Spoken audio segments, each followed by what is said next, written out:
Buenas and hafa day, everyone. Before we get started, I'd like to take a moment to honor Chief Ignacio, Steve Ignacio, who recently passed away. He was a gentle soul, kind and gentle soul, and he dedicated his life to public safety. And at this moment, let's keep his memories in your hearts as we take a moment of silence and recognize him. Please stand.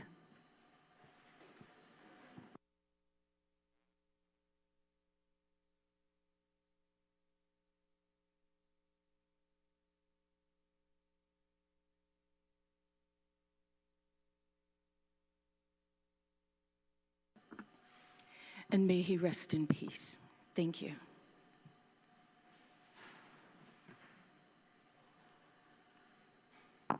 Good morning again, and to those who are listening from home, buenas and hafa day.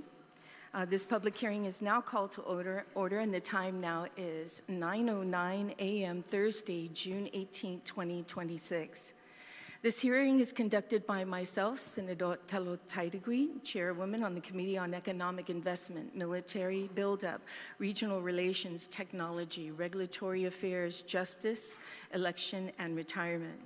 To comply with the Open Government Law, notice of this hearing was published on PBS Guam and the Government of Guam Public Notice Portal on June 11, 2026, and a second notice on Tuesday, June 16, 2026.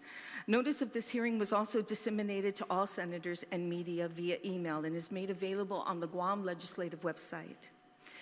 I would like to recognize those who are here in person, of course, and again, those who are watching from home, and welcome to your legislature. I would also like to welcome my colleagues who are joining me today, my Vice Chair of Justice, Senator Therese Terlaje, and Senator Shawn Gumataotao. Good morning, colleagues. And colleagues, the copies of the legislation and documents you received ahead of time can be also accessed through the Google Drive link, which is published on the public hearing notice of this hearing, and also emailed to you in advance. For the listening public, you can access the Google Drive link on the public hearing notice published on the Government of Guam Public Notice Portal at notices.guam.gov or on the Guam Legislature's website at guamlegislature.gov. If you need assistance, please feel free to call the legislature at 671-472-3465. Before we begin, I'd like to set some rules of engagement. When you speak, please speak directly into the microphone, and for the record, please state your name, position, and who you represent. I ask that those who are testifying today to stay seated for any questions my colleagues may have, and then you'll be excused. However, if you need to leave earlier, please let me know, and I'll have you come first. I respectfully ask that we conduct ourselves professionally and respect each other's opinion. Those individuals who do not comply to these rules will be removed from the room and prohibited from continuing to participate. On the following agenda this morning, our first bill that we will hear is Bill number 281-38, COR, introduced by Senator Therese M. Terlaje. It's an act to add a new 3101.5 to Article 1, Chapter 3, Title 16, Guam Code Annotated, relative to expanding Guam's workforce through a direct driver's license pathway for adults. The second bill that we will hear today is Bill 280-38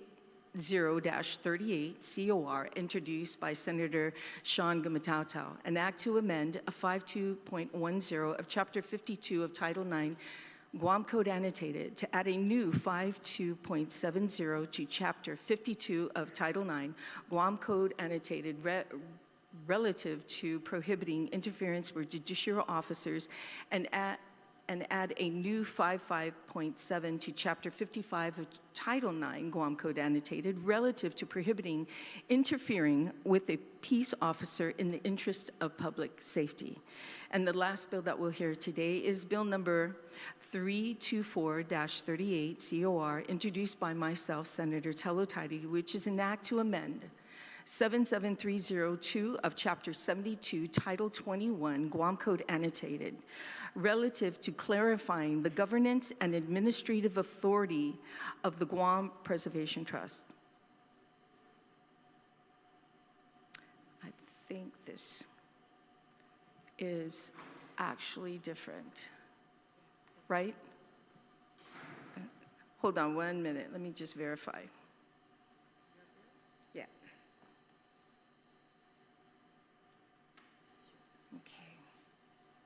Okay. I apologize for that. I'm getting ahead of myself. I want to put 2 bills of mine on the table at one time. Can't do it. So the next bill is the third bill that we'll hear today is Bill 324-38LS, introduced by myself, Senator Telo Taitague, Senator Shelly Calvo, Senator Therese Terlaje, Senator Tina Rose Muña Barnes, Senator V. Anthony Ada, Senator Chris Barnett, and Senator Joe Agustin. It's an act to amend 161.90A of Chapter 161, Title 8, Guam Code Annotated, relative to authorizing the Criminal Injuries Compensation Commission to consider late applications upon a showing of good cause. That's the third bill. Can't sneak the other one in, oh well. Okay, that being said, the first bill on the agenda, let me go back. Okay. So the first bill on the agenda, Bill 281-38, a fiscal note on the bill was received on March 11, 2026. DRT comments include in the fiscal note highlighted the following concerns. Increased administration process. DRT further states that there will be no new verification. DRT noted the need for upgrades. DRT highlighted potential strains. DRT raised concerns about potential revenue loss. BBMR also noted that DRT estimates a 2% year-over-year growth rate. We also gave this bill to our legal department to review and during its introduction, and at this time we heard no recommended changes or amendments at this time. Invitations for this bill was sent out to the Department of Revenue Taxation, the Guam Police Department, the Public Defender Service Corporation, Guam Community College, University of Guam, America Job Center, the Department of Labor, Guam Chamber of Commerce, Employment Service Division, Department of Public Health and Social Services, the Guam Youth Congress, Nissan, Cars Plus, Guam Auto Spot, Excellent Driving School, TLC Driving Center, UB Safe Driving, Carmen's Driving School, JRC Best Driving School, and Better Driving Schools. We definitely call everybody to try and make it to these public hearings. Even though we do publish it, it's important that we also reach out to those impacted or those who are dealing with driver's license also are personally invited. So at this time, I'd like to recognize the sponsor of this legislation. Senator Shelly, you are now recognized. Sizus Masi. Thank you for having this hearing, Madam Chair.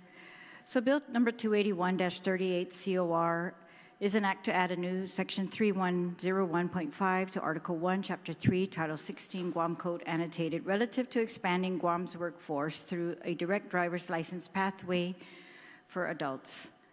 So right now we have the graduated license system, but we find that driver's licenses are directly tied to employment, workforce participation, and the ability of individuals to support themselves and their families. On Guam, where public transportation options are limited and many employment opportunities require reliable personal transportation, a valid driver's license is often essential to securing and maintaining steady work. Imposing youth-focused driver education and supervised driving hour requirements on adults aged 21 and older creates an unnecessary financial and practical barrier. In addition, supervised driving hour requirements may require adults over 21 to take time off from work, arrange childcare, coordinate schedules with licensed drivers, and incur additional transportation costs while completing required hours. According to the National Highway Traffic Safety Administration, the graduated driver's license system and mandatory driver education requirements are primarily designed to protect teen drivers, quote, mainly because of their immaturity, lack of skills, and lack of experience, unquote. In most states, the graduated driver's license only applies to drivers under the age of 18. The National Highway Traffic Safety Administration was also unable to determine whether the graduated driver's license, which was designated for teenagers, benefits older novices who may have different life circumstances. These findings demonstrate that the GDL systems, the Guam graduated driver's license systems, were structured primarily to address risks associated with minor drivers, and that the applicability of such youth-focused requirements to those over 21 has not been conclusively established. There is also research that shows that older novice drivers, 18 to 20-year-olds, have increased crash rates immediately after licensure.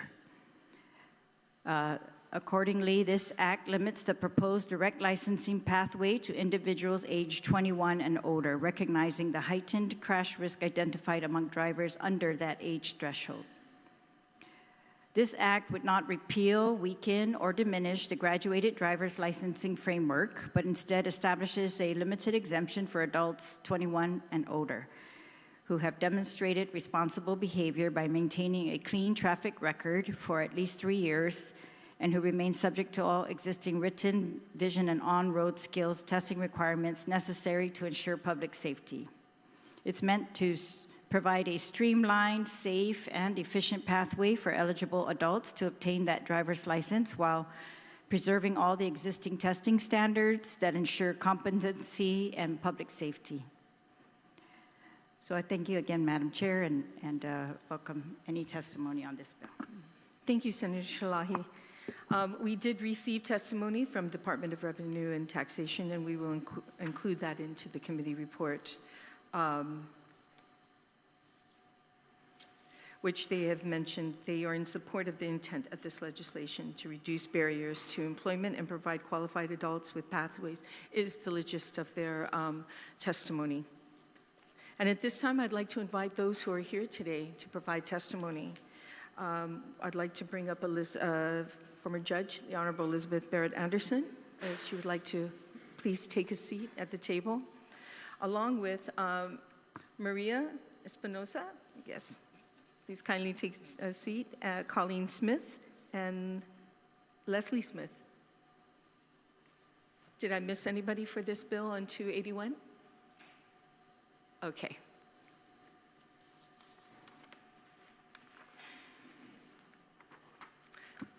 Half a day. Okay. We'll first hear from the Honorable Elizabeth Barrett Anderson. You may proceed. Thank you, Madam Chair and Senator Terlaje.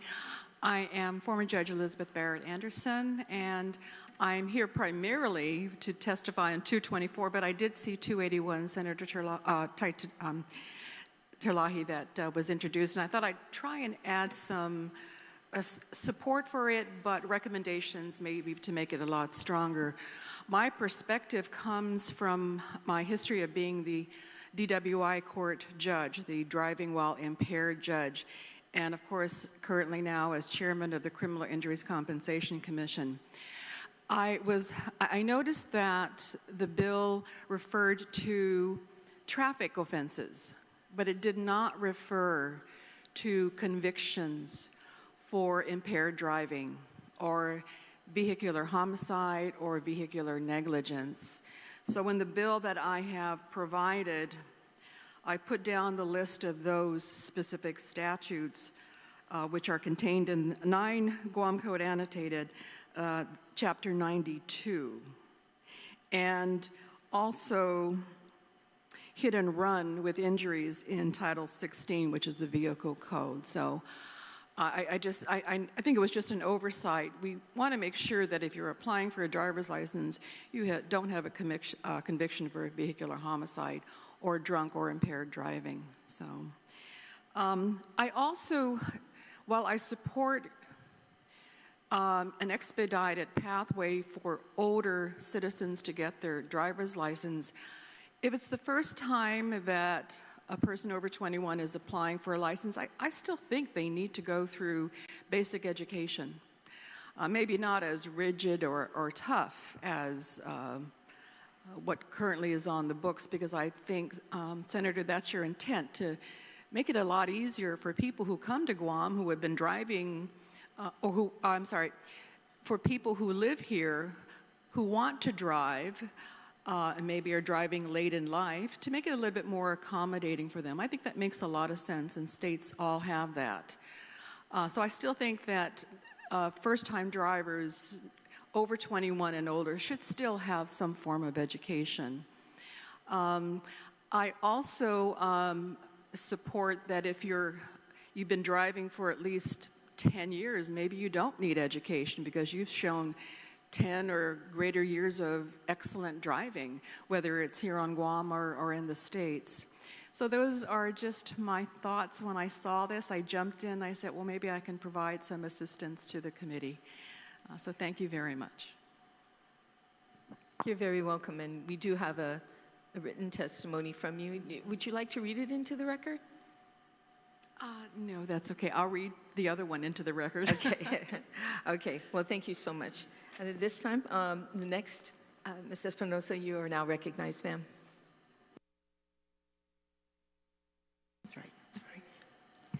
My name is Maria S.P. Espinosa, and I'm here because of experience trying to help my friend get a driver's license. And so I don't quite support this bill unless we, as the judge, I make some suggestions to strengthen the bill. Okay, so thank you for giving me this opportunity to express my objections to this bill. Initially, I was happy to see the Senator Terlaje filed a bill which addresses the cumbersome process of earning a driver's license here on Guam and gives a solution to assist individuals earn that driver's license. Unfortunately, I don't agree with the conclusion or justification made to award an individual a driver's license under the proposed following circumstances. I must start at the end of the bill. That's where I found problems with this bill. According to the subsection 3101.5A3, the individual must pass a successful completion of the vision, hearing, written knowledge examination, and I put my emphasis there, and on-road skills test as required by that other subsection. Senators, passing a written test is the problem for some individuals. After completing the mandated classes and passing the test prepared and administered by the private driving schools, some individuals fail the test prepared and administered by Revenue and Tax at the University of Guam. They fail it not once, not twice, but for a third time. In fact, if I may interject, the friend I helped, she still failed the third time and she can't drive.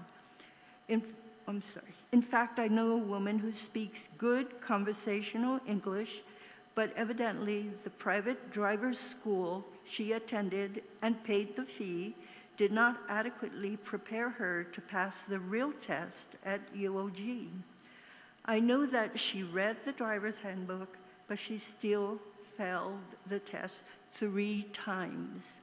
Senators, I tried unsuccessfully to get some data to support my contention that many individuals do not pass the test at their first try and have to take it again. In fact, I have letters that I wrote to the director, Ms. Lazama, and to the department there which deals with driver's license, Ms. Rita. I forget her last name, but I have the copy of the emails I sent them. I was told that if English is not your primary, I'm sorry, I skipped a sentence. I also acknowledge that revenue and tax have made accommodations to make it easier. I was told that if English is not your primary language, an individual can request to take the test with non-English speakers in a group setting at UOG. The proctor is expected to read the questions out loud, and the students are given time to answer, to choose the correct answer. I mean, that's really great, but the friend I had still didn't pass her test. Senators, I would support this bill if a few more words are added to this number 3 above. And I'll repeat the sentence. Successful completion of the vision and hearing tests, completion of a written knowledge examination with accommodations for the non-English speaker, and an on-road test, skills test as required by that subsection. Inserting the word accommodations will allow revenue and tax to legally modify the written test so that people may actually pass the test the first time around. And just as an interjection here, I am a early childhood, I have a double major in early childhood elementary, and the key words here is prerequisite skills. If you don't know something, you can't move on. You have to master the first one thing at a time. Okay, I will continue now. A second observation that I object to is the statement in that subsection 3101.5A1, submission to DRT of an original traffic clearance letter issued by the Superior Court of Guam, dated not more than 30 days prior to the 10 application, certifying that the applicant has no convictions for any traffic 11 offense within the 3 years immediately preceding the application. I find this line very disturbing. We blatantly acknowledge that not only are some people driving illegally, but that they have been doing so for as many as 3 years. We are saying that it is okay to be driving illegally. Just do not get caught for 3 years. We do not want to encourage illegal driving. This implies a negative domino effect. If the illegal driver, for example, A, gets into an accident, he or she will not be covered under the existing insurance provider or may not even have insurance. If the accident involves a second automobile and the driver B requires medical attention, driver A may end up in jail. I'm sure we agree that the goal of this bill is to eliminate the obstacles to earning a legal driver's license, one that proves the driver understands the rules associated with driving on Guam's roads. In conclusion, I support the idea that individuals who are 21 years or older should not be required to pay a fee to attend a driver's education class. However, the emphasis of this bill should be that the applicant should be expected to study feverishly, if necessary, to pass the written test, with accommodation whenever absolutely necessary. Secondly, the applicant should pass the on-the-road driver's test. Third, pass the vision and hearing test. But lastly, when they submit a traffic clearance letter from the courts, however, any traffic infractions will determine how long the license permit will last. For example, someone who gets a speeding ticket may qualify the driver up to 2 years of driving before his or her expiration date. However, if someone is involved in an accident, he or she may be allowed to renew after driving only 6 months and must retake the test. That's just, a couple ideas. Finally, I want to clarify what I mean by an accommodation. A driver's test should be designed to reflect that the applicant understands the rules of driving on Guam's roads, In other words, the test should not be written to test the applicant's knowledge of the English language. This is why the written test can accommodate the non-English speaker by preparing a pictorial format, and I mean, whenever possible. There are many examples of pictorial instructions in the Territory of Guam Driver's Handbook. Cut and paste as many relevant pictures and have the applicant answer a simple statement about the picture with a true or false answer, or multiple choice, you know. And I borrowed the copy from my friend. It's completely, looks like it's been opened and turned page for months at a time. But on this page in particular, page 28, you show a picture of the traffic, the roads, some with solid lines, with broken lines, and this is what they need to know. You don't have to be an English speaker to pass a pictorial test, especially when you're talking about guests from off-island. But you have to understand if there's a broken line, there's a solid line, who goes first, who can make a left turn, who can make blah, blah, blah. That's what I mean, and that's why I brought this book. And so finally, once again, I thank you for this opportunity to provide testimony, and should you be interested to review my emails to Ms. Lizama, the Director of Revenue and Tax, and to Ms. Pangalina, Motor Vehicle Division, I will make them available. And if you should have any questions at a later date, my contact information are available above. Thank you. Si Jusmasi, Maria, and we do have a copy of your testimony. We'll make sure we include it into the record as we go through the markup meeting as well. Thank you, Si Jusmasi. I know the next person I called, I just want to recognize Reverend Tax is here to read the testimony, but I'll hear from these two individuals first before we end with you, okay? Thank you. Colleen Smith, you are now recognized. Hi, Just good morning. you can bring it forward, make it a lot easier for you. Nice. There you go. Thank you. Okay. Thank you. I did submit written testimony. Okay, And state I'm your name for the record and who My you... name is Colleen Smith, and I'm with Better Drivers Driving Education. And me and my husband have been doing that business since 2002. I did submit written testimony, and I'm not going to read that testimony, but I do just want to comment on a few things. I really appreciate the judge's information that she presented. I agree with what she was saying, and I'm sorry I didn't get the name of the other. Yeah, Espinosa, wonderful testimony as well. I too was a preschool teacher, so I understand that whole concept of learning, building on the skills, and I think that I'm in agreement that the graduated licensing for 21 years and older should be taken away, because that is a detriment. It's hard for older people to get licenses with that kind of system.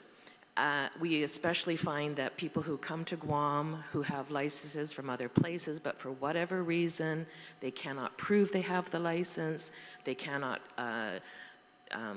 get Reverend Tax to acknowledge their driving experience, and then they have to go through the graduated licensing law. It's really difficult to talk to a 50-year-old man and explain he has to do what his teenage son is doing.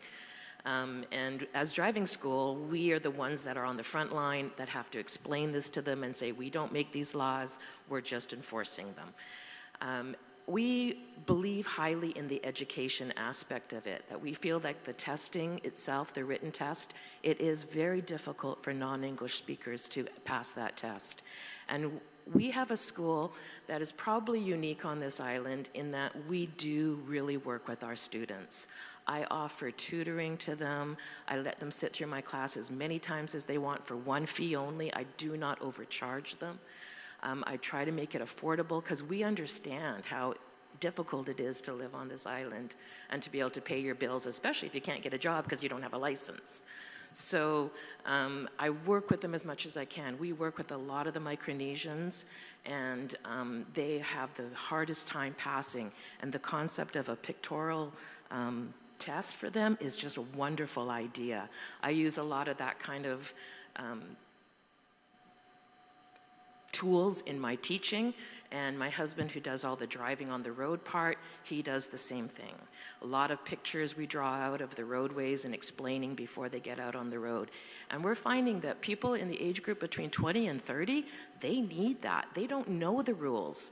If they've taken that, they're older, trying to get a license, especially older women whose husbands have passed away and they never drove before, and now they're suddenly finding themselves having to get a license, they need this extra help.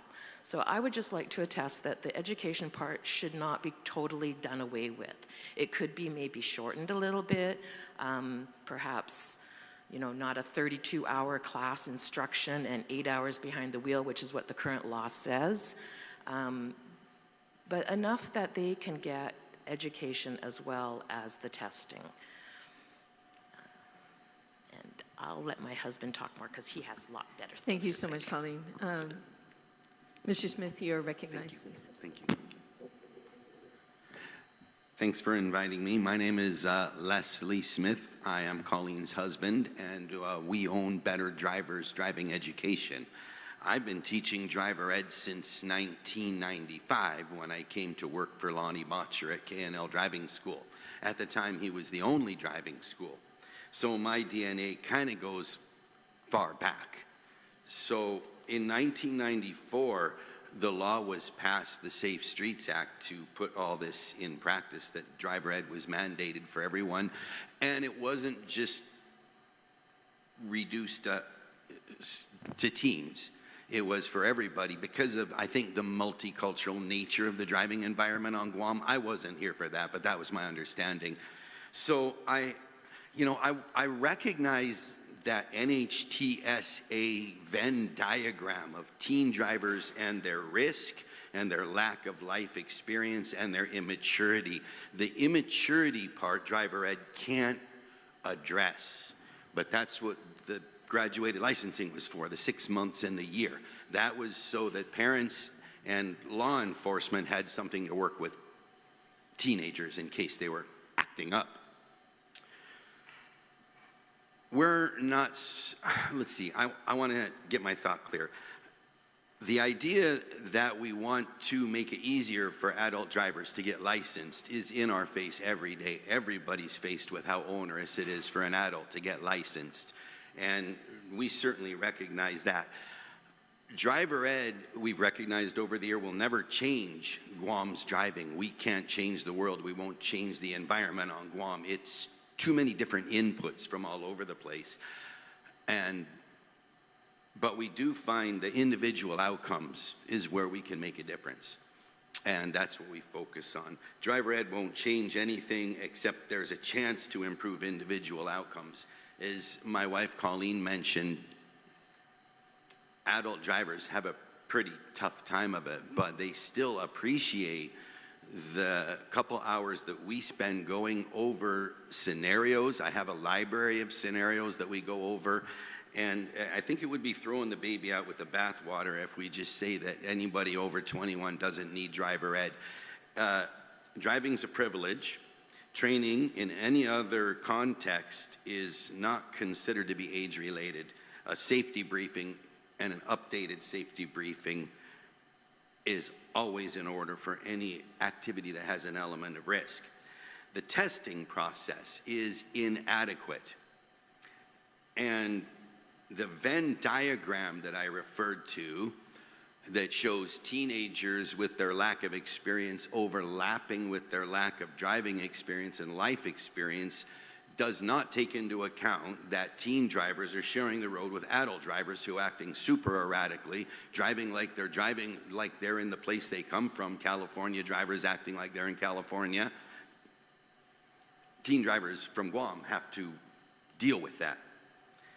The licensing process for the written test requires them to pass a 40-question test, which the opposite of people who have English troubles are smart teenagers who can pass that written test literally without reading the book. They could. They could figure it out on multiple choice strategies, on choosing the safest answer, and by doing common sense. And a certain amount of guessing would get them over the limit of 32 out of 40. The licensing process for private companies testing students is inadequate to ensure that they're ready to hit the road. And we don't like that breathless kind of stuff. We think that the test should be harder.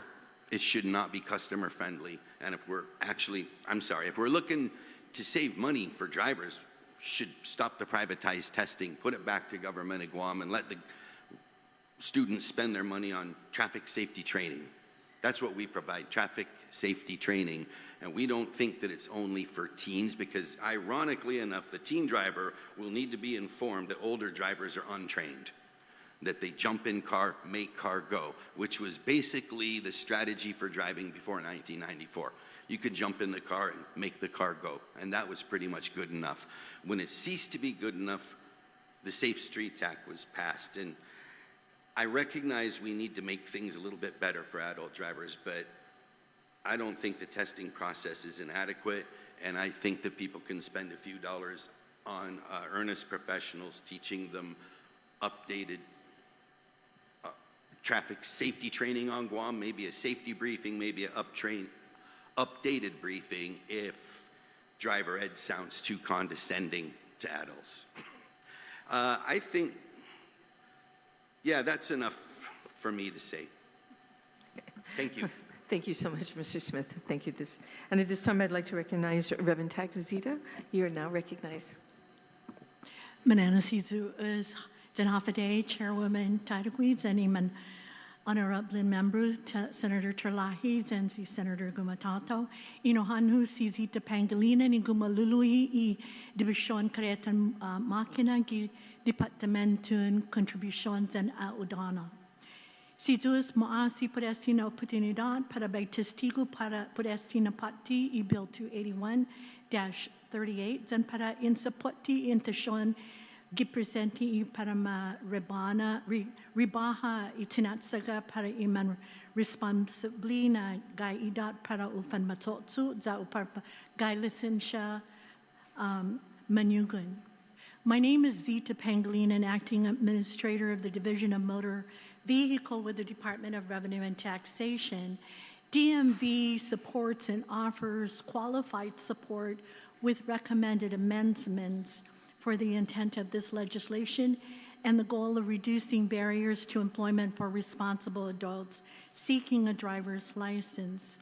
We recognize that on Guam, a driver's license is often essential to obtaining and maintaining employment, supporting a family, accessing health care, and participating fully in our community.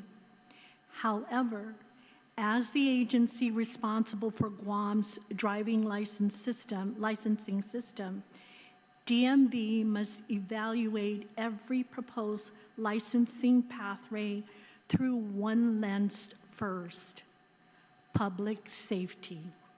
Our foremost responsibility is to safeguard the traveling public by ensuring that every licensed driver possesses the knowledge, skills, and qualifications necessary to operate a motor vehicle safely on Guam's roadways. The question before us is not whether adults should have access to driver's licenses. The question is how Guam can expand access while maintaining the safeguards necessary to protect passengers, pedestrians, and visitors. National research provides important guidelines. In addition, the National Highway Traffic Safety Administration and licensing agencies across the nation recognize that graduated driver licensing programs were designed primarily for younger novice drivers because of their elevated crash risk. Research also suggests that adults aged 21 and older may warrant a different pathway than younger drivers. DMV agrees with that principle. The same national research consistently emphasizes that driver competency and driving experience remain critical factors in roadway safety regardless of age. A first-time driver at age 30 may be more mature than a 16-year-old driver, but both are still novice drivers. The distinction is important. Driving competency must remain the standard. DMV therefore supports maintaining all existing vision, knowledge, and road skills testing requirements to ensure competency before licensure. Another concern with the bill, as currently drafted, is verification. The legislation requires a traffic clearance from the Superior Court of Guam. Here's a distinction the committee should hold on to. A clean traffic record proves an absence of violation. It does not by itself prove competency. Guam is a place where military personnel, federal employees, contractors, students, and new residents arrive regularly from elsewhere. Under the bill as drafted, an applicant could present a perfectly clean Guam clearance while having a significant driving history elsewhere that DMV has no practical means of verifying. That is a gap and is a closable one. In addition, as written, an applicant could present a Guam traffic light clearance showing no local convictions, and while what it cannot verify are convictions, suspensions, revocations, DUI offenses, reckless driving violations on other driving sanctions that may have occurred in another state, territory, federal jurisdiction, or foreign country. This is not a concern about where someone comes from. It is a concern about whether DMV can adequately verify eligibility and protect public safety. Accordingly, DMV recommends requiring applicants to provide a sworn affidavit regarding their driving history, disclose prior licensing jurisdictions, and authorize DMV to verify available driving records where possible. These are reasonable safeguards that support both access and accountability. DMV also recommends clarifying the relationship between this new pathway and Guam's graduated driving licensing program to avoid further confusion and ensure consistent administration. Finally, I respectfully ask the committee to consider implementation realities. If enacted, this legislation will require new forms, procedures, verification processes, staff training, public education materials, and potentially the promulgation of rules and regulation. DMV respectfully requests an 8-month implementation period before the law becomes effective. This is not a request to delay access. It is a request to ensure that the program is implemented properly, consistently, and safely. We also ask the legislature to recognize that every new licensing program creates additional operational responsibilities in addition to managing our current operations with limited resources while pushing forward with our continuous data modernization initiative and process improvement efforts. Providing adequate implementation support will help DMV maintain testing standards, verify eligibility, and continue fulfilling our public safety mission. In closing, DMV supports the objective of expanding access to driver's license for responsible adults, but access and safety are not competing priorities. The most successful licensing systems achieve both. With reasonable driver skills verification, safeguards, statutory clarification, sufficient implementation time, and appropriate operational support, we believe this legislation can accomplish its workforce objectives while maintaining the integrity of Guam's driver licensing and protecting the people who use our roads every day. Public safety must remain our guiding principle. Sidus Ma'asi for the opportunity to testify. Sidus Ma'asi and Zina. Thank you so much, Zita. Okay, and at this time, I'd like to open it up to my colleagues for any questions they may have, and I'll start with the author of the legislation. Senator Terlaje, you're recognized. Sidus Ma'asi, Madam Chair, and thank you all for your testimony. I really appreciate you all coming down, and I totally agree with most of it, that the bill's not intended at all to reduce any safety standards, like the standards of testing or that competency, all of that should remain in place. And whether it's not adequate as it is, that's, I think, a little bit outside the scope of this bill, but definitely something that we can take a look at with your help. DMV is here. Thank you, Administrator Pangilinan, for your input as well. And so I agree with you and with the Judge Barrett Anderson that I did list only traffic offenses, but all those other offenses are very relevant and should be included as well, and we should be able to have a record of that. So I appreciate your recommendation. That's very concrete. Affidavit that they talk about what other jurisdictions they've been in and what other violations they might have had. I just want to talk about one provision of this bill that seems to have created some controversy, but where it says that the applicant has no convictions for any traffic offense within the 3 years immediately preceding the application. And so we all know this person hasn't had a Guam driver's license within the 3 years, or maybe they had and it was revoked. But really what I meant is that they might be under the graduated license program currently, right, and the age of 50, and we want to make sure that they haven't had a violation because of, that should not qualify them for this exemption. That's really it. That you have to have been driving legally. Of course, driving illegally should absolutely be a no, right? So we want to make sure that the language of the bill reflects that driving illegally prior to this, no, you don't get this exemption. Driving legally under a graduated license system with offenses, no, you should not get this exemption, just for extra safety measures. So that it's not to give a pass for illegal driving. That was not at all the intent. So I really appreciate that. And so again, I agree with all the extra safety measures. I'm going to consider what your testimony says about even asking that they continue with classes and that. I'm going to talk to DMV about that and see. I intended not to require that, but I do hear your testimony about safety briefings or something. As for the exam, making it more,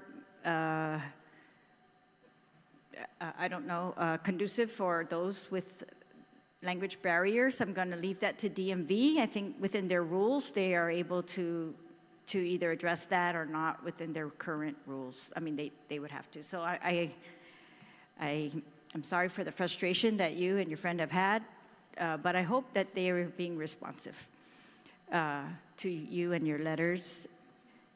There's also testimony from GCC, pretty much similar. They're saying the bill balances expanding workforce participation and economic opportunity while preserving standards designed to protect motorists, passengers, pedestrians, and the broader community by maintaining competency-based testing requirements and limiting eligibility to adults 21 years of age and older with demonstrated records of responsible behavior. The measure attempts to provide an alternate pathway that acknowledges the realities facing many adult learners and workers.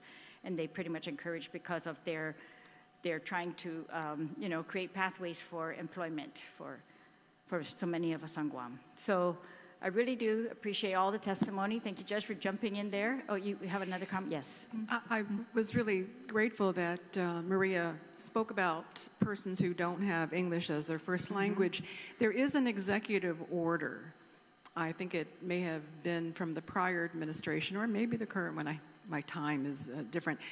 It's called the Commission on Limited English Proficiency, and it's an executive order to all Government of Guam line agencies that in the programs that they operate, they must provide in their services accommodations for persons of limited English proficiency, LEP. In fact, the Superior Court of Guam, in the development of the DWI court recognized that a great majority of the defendants that came into that treatment court were non-English speaking defendants. And as a result, the judiciary created the certified registry program for interpreters. I think it's called the interpreter program, and it continues to be operating today. So defendants, when they come into court, have an interpreter in their language so that they understand the criminal system. I would encourage Department of Revenue and Taxation to look up that executive order. I don't have the number. And to use that executive order to assist the agency with its regulations and its accommodations to persons of limited English proficiency.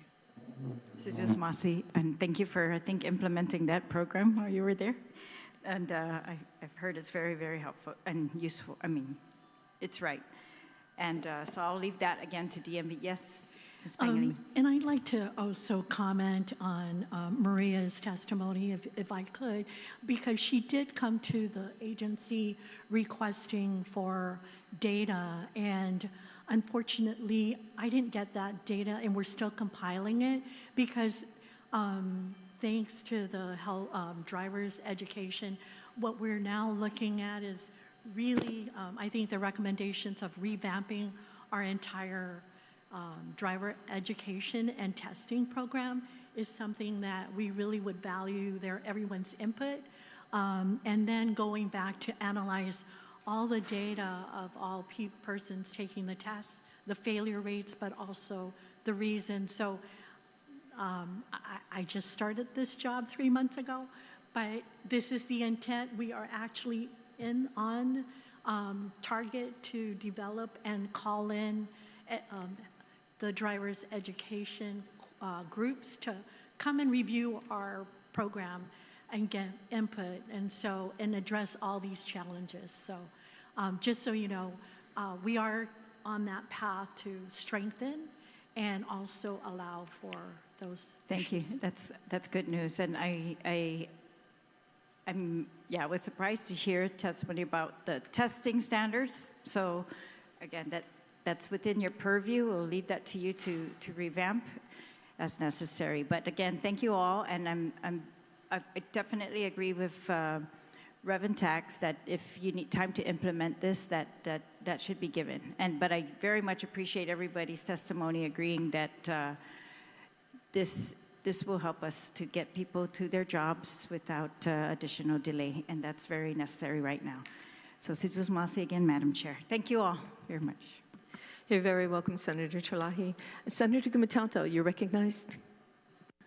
Thank you so much, Madam Chair, and thank you for the panel for being with us this morning. I'll just jump right in. Recognizing that 16 GCA Section 31A04 allows a permit holder's spouse to accompany their permit holder while driving, and acknowledging I can't imagine DRT would allow an unlicensed spouse to accompany a learner's permit holder. Is there any evidence to suggest that this section of the law allowed unlicensed individuals to operate a motor vehicle on our roadways at any point following the 1999 policy that went into effect?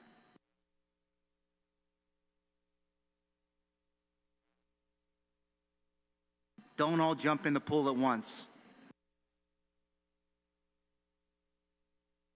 Are you saying that in the law where it says the spouse is allowed to accompany the permit holder, I was always thought that it implied that spouse had a license in order to do that. I think that's kind of implied in there. Anybody else? That's what we're working with. Anyone? DMV? Senator, I have to go back and review because we are really screening and also looking at inconsistencies in the law, and we are planning to come back to request for some amendments. So as a matter of fact, I was with legal counsel last night, and we were looking at those inconsistencies. So we will be coming before the legislature to look at those to strengthen the laws. All right, thank you for that. I'm looking forward that, at least in the markup process, that whatever the recommendations that you're offering up can be sent back to the committee. That was my only question, Madam Chair. Thank you so much. Thank you so much, Senator Gumataotao. As the Oversight Chair relating to this bill, I'm going to assure that I will look at data and information, because that's very important as we move forward. But, it's kind of hard to gauge our roads compared to California, roads, to even Hawaii. They have highways there, and it's, we have a different dynamics here when it comes to roads. But safety, of course, is completely is needed, moving forward. Guam Highway, I'm surprised they didn't come and provide some data and information, but I will reach out to them again to ensure we get some information from them, as well as, to the 8 months requirement. I thought that was a good inclusion, an amendment to put in there before the bill becomes law, to allow that 8-month period, to prepare. We also don't want to encourage people to wait until they're 21 to get a license either, That's something else that we will look into. I really don't have any other questions. It was a great testimony today, and a lot of information to consider. So I will allow the sponsor of the legislation to close at this time. Just to say thank you again. Thank you. Your input is very, very helpful, and we'll fix the bill to reflect that. Okay. And thank you so much as well. So this, in closing, if there are no further questions or comments, this bill concludes, this concludes the discussion on Bill 281-38. Your excuse. Thank you so much. Now we'll move into the next bill on the agenda, which is Bill 280-38 COR. And this is introduced by Senator Gumataotao. And Senator, I'd like to recognize you. But first, let me give some information that your bill was, had a physical note on the bill. It was received on March 10, 2026. Comments from BBMR and the Unified Judiciary of Guam noted the bill appears to be administrative in nature and poses no fiscal impact to the government funds. Also, legal counsel had reviewed your bill as well, and there have been no recommendation of changes or amendments at this time. Invitations were sent to the Honorable Chief Justice Catherine Merriman, the Administrator of Courts Danielle Rossetti, the Office of Attorney General, the Public Defender's Service Corporation, the Guam Bar Association, the Guam Post Commission, the Guam Police Department, Department of Corrections, Guam Customs and Quarantine Agency, Airport Police, Port Police, and Park Police. And at this time, I'd like to recognize the author of the legislation. You are now ready for any comments and opening. Okay, thank you so much, Madam Chair, and thank you everyone for being with us this morning. First off, Madam Chair, I just want to say thank you for taking a minute earlier in this hearing to honor Chief Ignacio. On behalf of the Committee on Public Safety, we do offer our thoughts and prayers for his children, his grandchildren, friends, and the GPD family as they mourn the loss of their father, their grandfather, dear friend and leader in our public safety and law enforcement community. Also, Madam Chair, as we move forward, I want to recognize the bill's co-sponsor, Ranking Member Tina Muña-Barnes, for joining me in this particular effort to protect our judicial officers and peace officers. Bill 280 builds on the earlier work of Ranking Member Muña-Barnes, who introduced a similar measure, Bill 291, during the previous term, and Bill 22 in January of 2025, which was later withdrawn. Bill 291 from the previous legislative term was co-sponsored by 6 senators and was introduced on April 30, 2024. The bill was referred to the Committee on Health, Land, Justice, and Culture on May 6th of 2024. Then Vice Speaker Muña-Barnes conducted the public hearing on Bill 291 on October 2nd, 2024. And again, I thank her for laying the groundwork and for her continued leadership on this important public safety issue. Madam Chair, I thank you for scheduling today's public hearing on Bill 280 and for this opportunity to briefly introduce the measure. Judicial officers and peace officers have a role in our society. While many may not like some of the outcomes of their respective work, these men and women uphold a strict adherence to the years of their training and the code of conduct that each swears to uphold when they put on a robe or when they don a uniform adorned specifically with a metal badge. Our community has come to see that while there is an important role they serve, there is a misconception that their titles define them more than their humanity does. They are our neighbors. They are our family members. They are much like us, whether some may not like it or not. This policy comes as acts of violence against judicial officers and peace officers are on the rise. Guam is not immune. I am a believer that due process is an important right we have as Americans. It is also this particular right that judicial officers and peace officers swear to protect. Madam Chair, Bill 280 was crafted to protect our island community and the men and women that protect it. I want to thank our friends of our sister branch of the Judiciary of Guam for helping us put Bill 280 together. The bill creates new felony offenses. Disseminating personal information on judicial officers and peace officers will soon come at a price. In our nation of laws, free speech does have some limits. This bill is careful to require criminal intent, targeting those who act to harass or intimidate, not those who speak to inform or criticize. Nothing in Bill 280 is intended to shield judicial officers or peace officers from lawful public scrutiny or accountability. Bill 280 fills an important gap in current Guam law. Today, you will hear testimony about threats. You will hear testimony about law enforcement. You will hear testimony about men and women harmed, the families of which remain forever scarred by the actions of the few, even one closer to home. In our society, things like this happen. Madam Chair and colleagues, we need to protect judicial officers and peace officers, all of them. If there is any violation of this policy proposal, there will be a consequence that I believe is severe. Our legal system and our public safety depend on this policy. I stand with them in this particular effort to protect their work and protect all of the people of Guam. With that, Madam Chair, I look forward to the presentation this morning, including amendments that may be needed to strengthen Bill 280 moving forward. Mrs. Mossy, Madam Chair, for the time. You're very welcome, Senator Gumataotao. At this time, we have individuals on Zoom that will be participating, and while they're preparing for the Zoom setup, I would like to call to the table at this time, of course, Chief Justice Merriman, please, are you going to be providing? Yes, you have down, so please go ahead and head to the table, along with John Lizama, who has indicated oral testimony. We also have Joseph Leon Guerrero, who's indicated oral testimony, Danielle Rossetti, Vince Napati.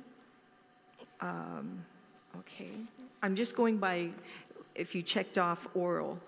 Therese Tayama, Ron Santos, Judge Senzon. If you can approach the table and have a seat. And then we'll go ahead and start with the Zoom. So if I can ask the IT people to, yes, there they are. Okay. And at this time, I'd like to recognize via Zoom, the Chief Justice Matthew Fader of Maryland. You are now recognized, sir. Thank you very much, Madam Chair, members of the committee. I am Matt Fader, Chief Justice of the Supreme Court of Maryland, and thank you very much for the opportunity to testify here today in support of Bill number 28038 COR.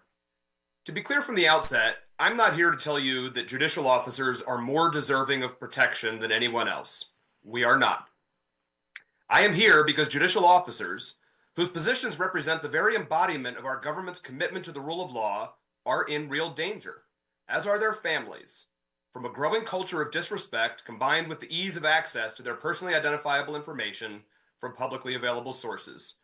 This results in real threats to judicial safety. The problem of judicial officer security is not theoretical. In July 2020, a gunman went looking for New York federal judge Esther Salas. She is here on the Zoom and will soon tell you her story, so I won't. In June of 2022, a Wisconsin senior judge was shot and killed at his home by a former defendant who he had sentenced almost 2 decades earlier. Last year, a Kentucky judge was shot and killed in his chambers by a sheriff. Earlier this year, an Indiana trial judge and his wife were shot at their apartment by multiple individuals, one of whom was reportedly scheduled to be tried criminally by that judge just a few weeks later. And then there is our experience here in Maryland on October 19th of 2023. On that date, Judge Andrew F. Wilkinson went to work and did what we expect every judge to do every day. He did the job he had sworn an oath to do in the best way he knew how.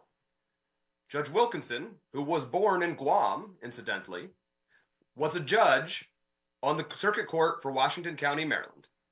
One of the cases he heard that day was a family law case involving custody issues. He had held previous hearings in the case and he was ready to make a ruling. The father didn't show up in the courtroom. But Judge Wilkinson had heard enough testimony already in those earlier hearings, so he did what judges across this country of ours do every day. He faithfully applied the rule of law and resolved a custody case by removing custody from a father who he concluded was a danger to his children. The father received electronic notice of the order removing his custody that same afternoon. And as we now know, his phone immediately went dark. Later that evening after work, Judge Wilkinson was at his home along with his wife and one of his 2 children, when the father involved in that case approached him and fired 2 shots right into him. His wife rushed out the door, called 911 for help, and held her husband as he died. Based on the subsequent investigation, it appears that the father was able to find Judge Wilkinson's personal information on the internet. Judge Wilkinson followed the law, and he protected those children. But because the murderer was able to find out where Judge Wilkinson lived, Judge Wilkinson paid with his life for doing his job.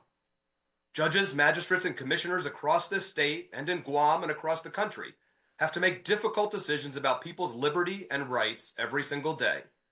They deserve to do it without fear of them or their family members paying the same price Judge Wilkinson and his family paid. Attacks on judicial officers are increasing.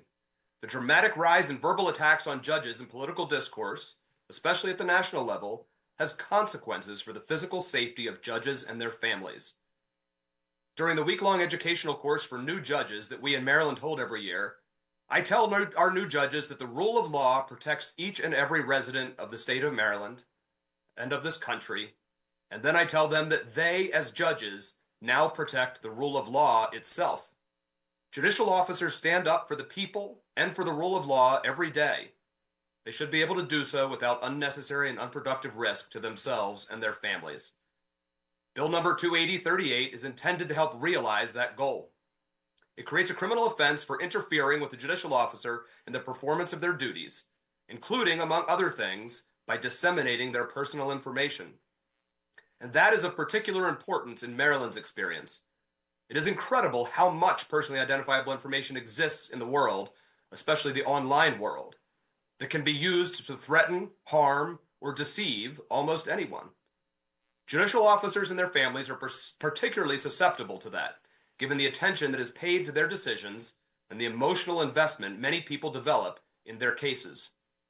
The ability to display a judge's personal information online for others to see creates significant risk for the judge and their family.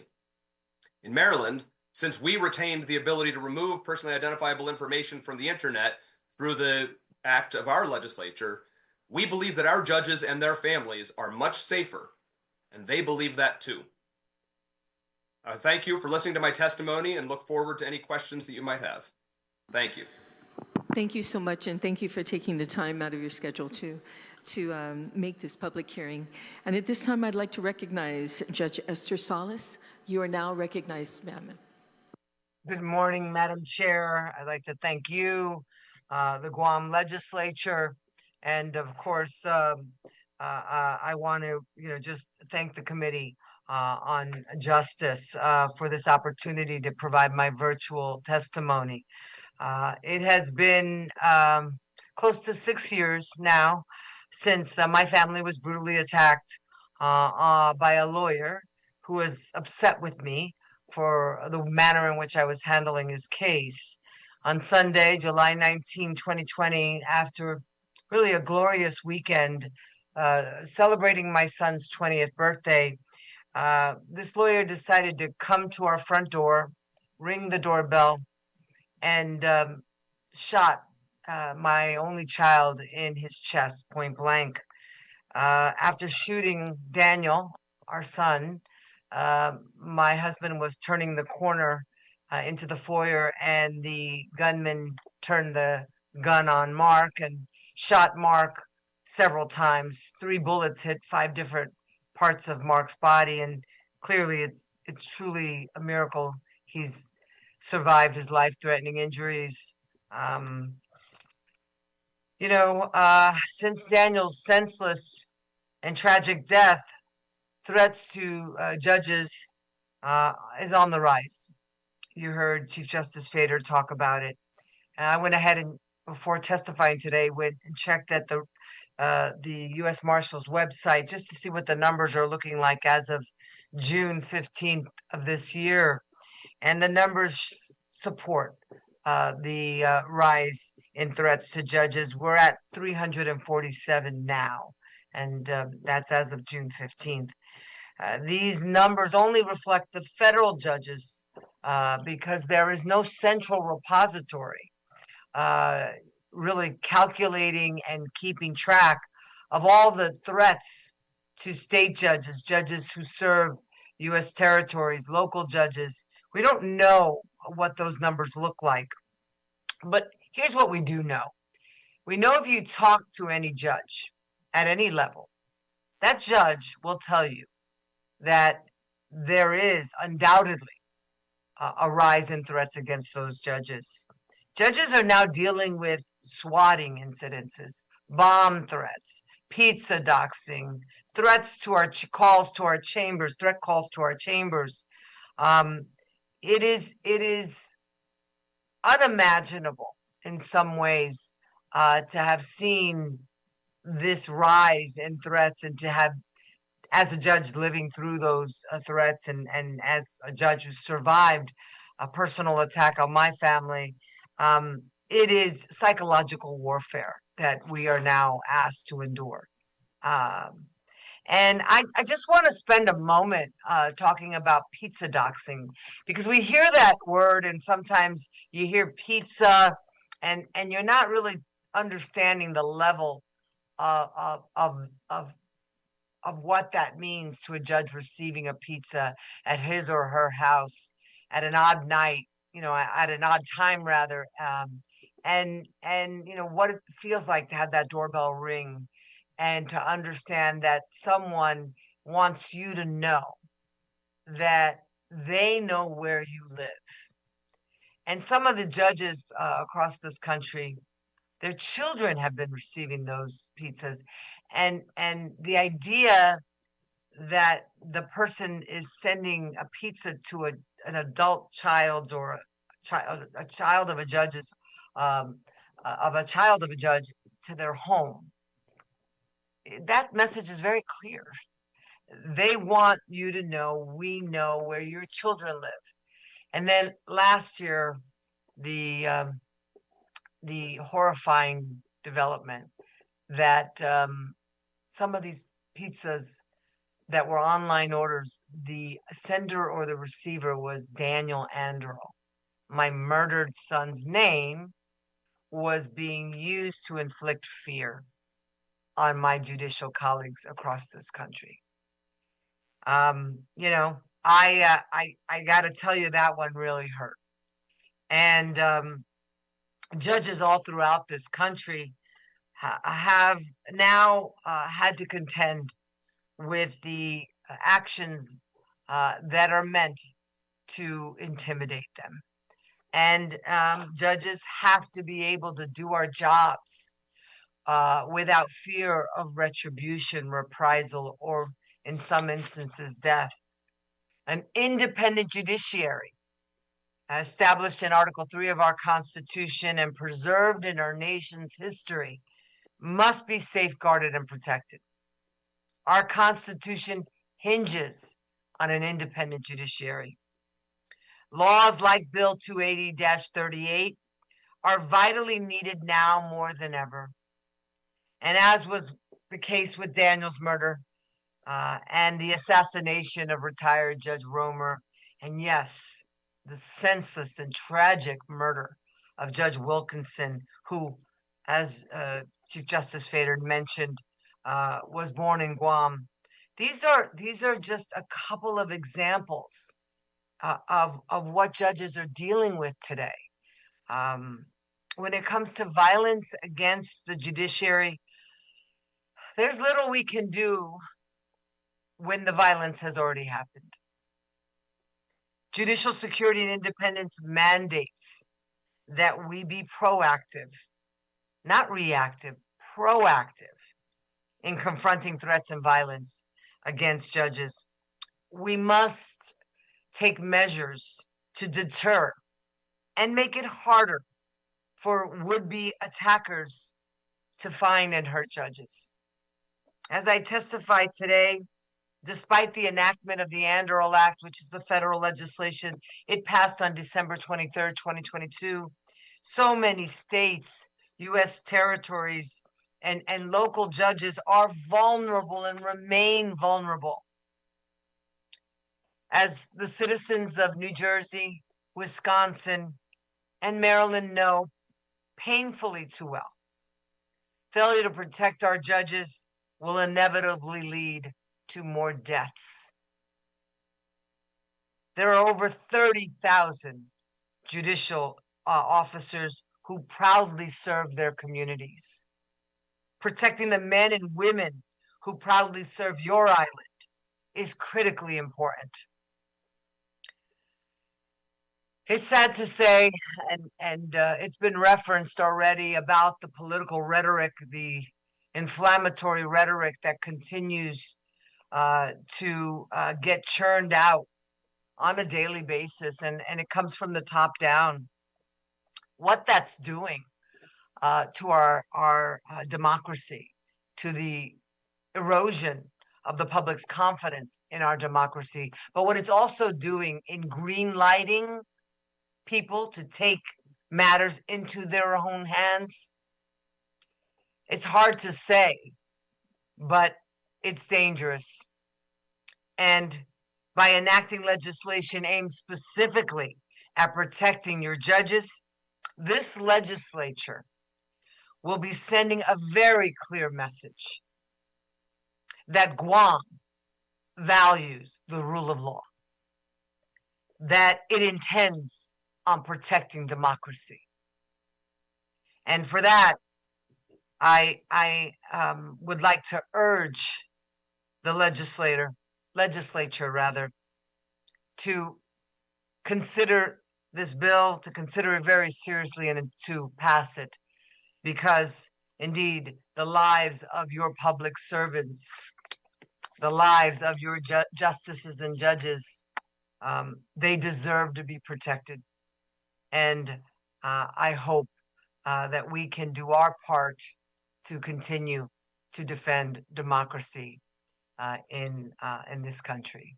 So with that, I of course welcome any questions you might have.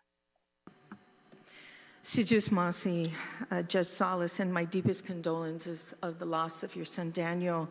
And I want to thank you too for your advocacy for the safety of our law enforcement as well. And at this time, Judge Merriman, I'd like, if you'd like, I can move on. Okay, you want? Okay. Madam Chair, if I may, they've been on Zoom for over an hour, so I ask that if the senators have any questions for them, that they ask that and at this time, and we can excuse them. Thank you. That's a great idea. Okay, thank you for that. At this time, I'd like to open up with Senator Terlaje. Would you have any questions at all? Senator Gumataotao. Madam Chair, I just want to say to our off-island judicial officers, thank you for your testimony I know it's late over there, and I just, again, want to say I appreciate it. Very compelling testimony, and I just want to say thank you on behalf of the people of Guam for your contribution to this discussion. Thank you. As well as myself, as the Oversight Chair, your comments definitely going to be in for the record. And again, I thank you so much for being here and taking the time out of your busy schedule to testify today. That being said, I have no other questions, but just filled with gratitude that you are here tonight, or today. I'm saying you're tonight, but you know, being here this morning, Guam time. And if you have any further comments or want to make any recommendations, please feel free. My email is senatortelot@gmail.com, and you can provide that to this committee. At this time, again, thank you so much. Create a great evening. Thank you. Thank you very much. Have a good morning. Yes. And at this time, I'd like to recognize the Honorable Judge Merriman to provide her testimony on Bill 280-38. You are now recognized, Your Honor. Thank you, Madam Chair, Senator Terlaje, Senator Gumataotao. Thank you for the opportunity to provide testimony in support of Bill 280-38 relative to interfering with judicial officers and peace officers. We also thank the bill sponsors, Senator Gumataotao, co-sponsor, Senator Muña Barnes, and our Oversight Chair, Senator Taitague, for making today's hearing possible to accommodate the schedules of our judicial officers.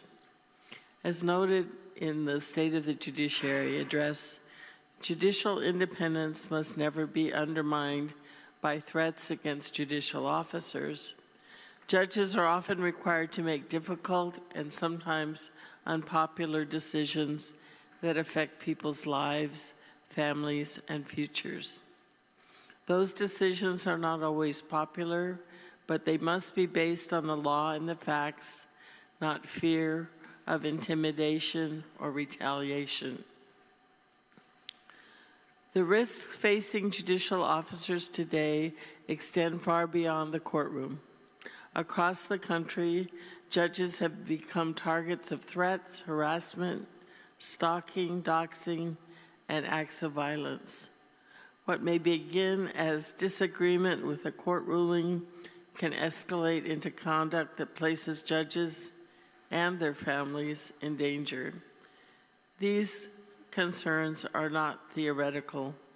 As we've just heard, in October 2023, Maryland Circuit Court Judge Andrew Wilkinson was shot and killed in the driveway of his home shortly after presiding over a contentious child custody matter.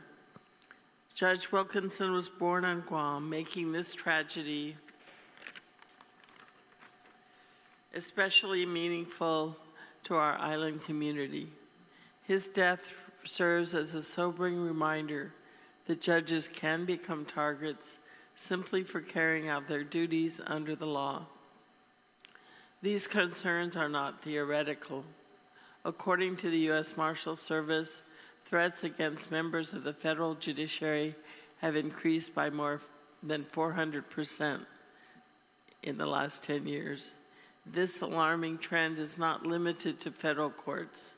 Across the country, judges and court personnel have been threatened, harassed, assaulted, and in some cases tragically killed while carrying out their duties.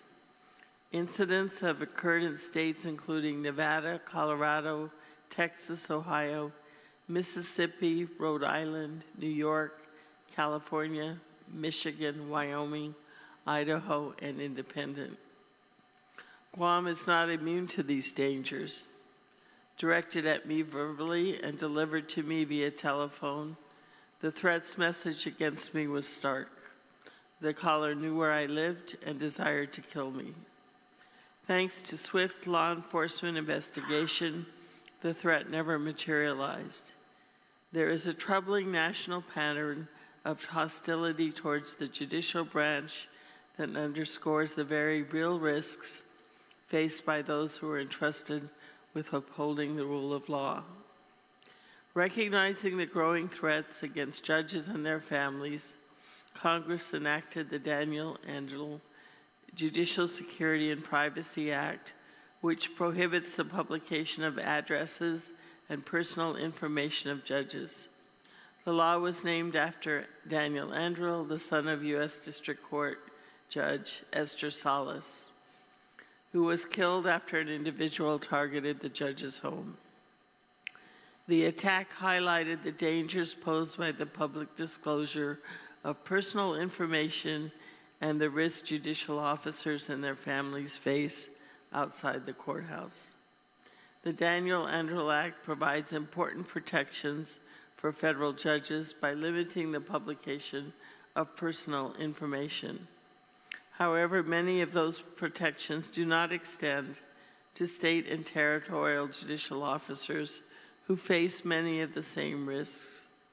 As a result, local judges and their families may remain vulnerable to intimidation, harassment, and retaliation.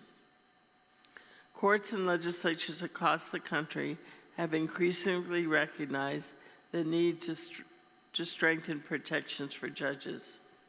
As of 2025, more than 60 legislative proposals were introduced across 25 states, with 10 of those measures becoming law. In November 2025, the U.S. Senate passed the Bipartisan Countering Threats and Attacks on Our Judges Act. The bipartisan legislation would create a state judicial threat and intelligence resource center at the State Justice Institute to help courts better track, access, and respond to threats. While the Senate passed its version of the bill, the House version was referred to the House Committee on the Judiciary. Judges are not the only public servants who face these risks.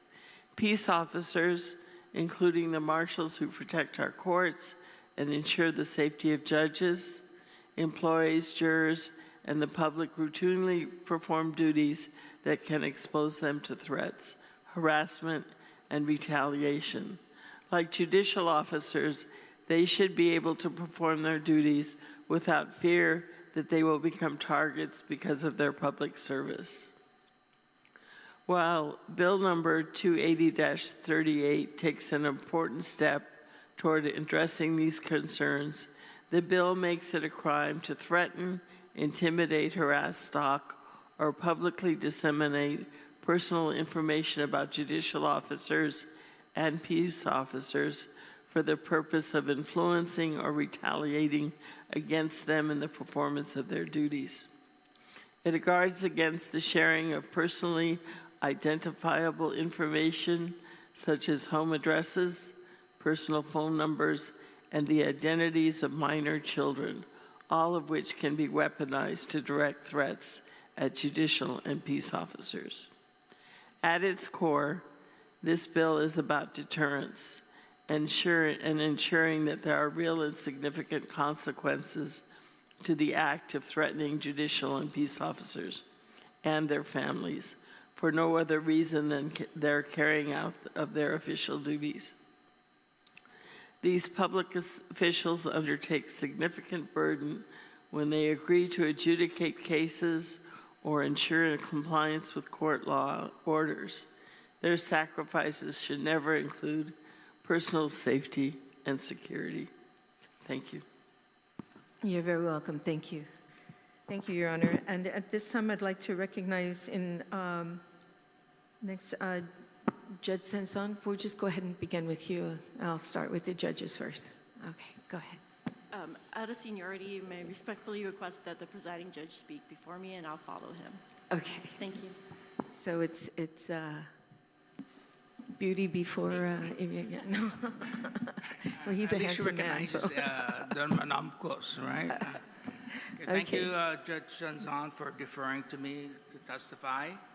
I'd like first to acknowledge the chairperson, Senator Taitague, the presence of Senator Terlaje and Senator Gumataotao. Before I begin, I knew the Chief of Police, Ignacio. He was I like just to acknowledge that he was a very active member when I was creating the driving while impaired treatment court at the Superior Court of Guam. And he was always attending all the meetings, so I'd like to recognize that he was a contributor to the creation of my treatment courts at the Superior Court of Guam. I'd like to first thank Senator Gumataotao for sponsoring this bill, and also Senator Tina Mooney-Barnes and Senator Taitague and all other senators. I support the colleagues from off-island who testified, and I thank them very much for their testimony, which I think especially the judge, who shared her personal experiences, what happened to her family. I support the testimony of Chief Justice. I just like to make an amendment. I know I've been teased that I may be retiring, but I like to just say I submitted written testimony. I'd like just to emphasize that as this bill moves forward, I respectfully ask the legislature to consider extending these protections to retired judicial officers for a limited period, such as 3 to 5 years after retirement. A judge's service may end, but the impact of his or her decisions while made while on the bench will last for many years. Individuals are unhappy with these decisions, do not always distinguish between active and retired judges. Continuing these protections for a reasonable time after retirement will help address those ongoing safety concerns.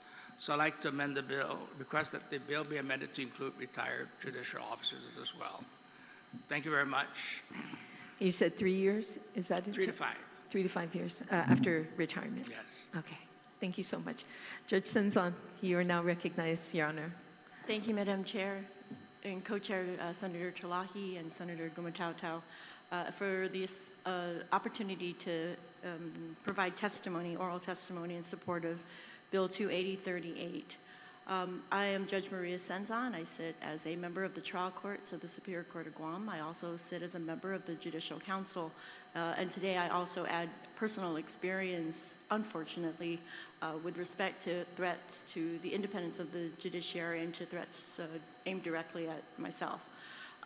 When taking the oath of office and accepting any nomination from any governor to serve the island of Guam as a judicial officer, you don't really think about any threats that are going to occur. You think, oh, this is a great opportunity for me to give back to the community and to make a difference individually and then collectively with my colleagues on the bench. Unfortunately, there are some instances. I mean, obviously, in every hearing, there is someone who is not victorious and a party who basically does not get the request that they've asked the court to do. This is not confined to a criminal docket, but it also extends to non-criminal dockets, and particularly my colleagues who are on the civil docket, who issue protective orders, who address child support issues, who also address marital dissolution and custody cases. I have found that in my experience, oddly enough, the most egregious of threats have come from a defendant or a party in a non-criminal case. As you all may recall, an attorney who had been murdered on her way to her office one evening years ago because of a domestic dispute between one party that she represented and the husband who was later convicted of her murder. And so my testimony today is akin to that of Judge Solis's, who urged the passage of this law as a preemptive measure and as a deterrent rather than as a knee-jerk reaction to something that may happen, that has not yet happened despite some threats you've heard from my Chief Justice, and I know other colleagues on the bench who have the same types of experiences.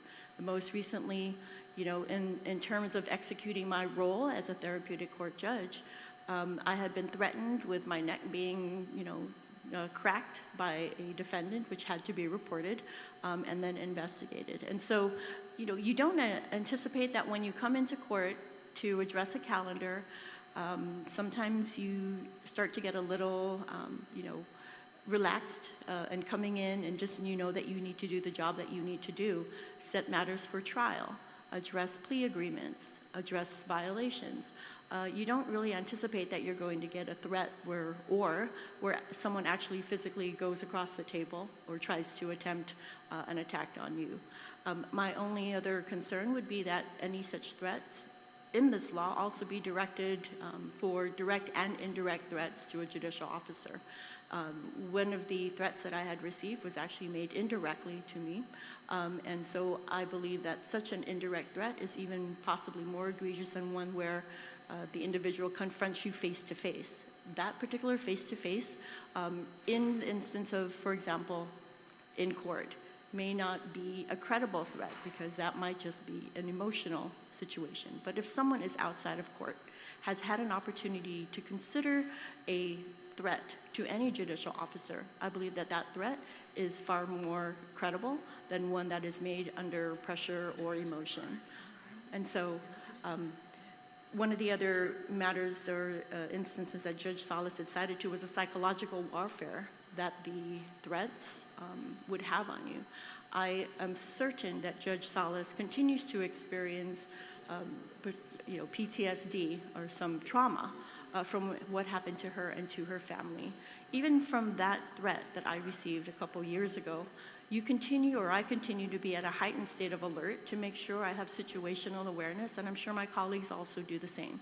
Even if I enter into the most secure building, which would be the courthouse, I still have to be aware of every entrance and exit that is accessible both to myself, my staff, and to the patrons of the court. And so the urging for the passage of this bill, one other thing, is just this morning we were talking about accessibility of judges, judicial officers, residential addresses. I have already put an alert where if any public information is out there relating to my residence, my phone number, that I get an alert.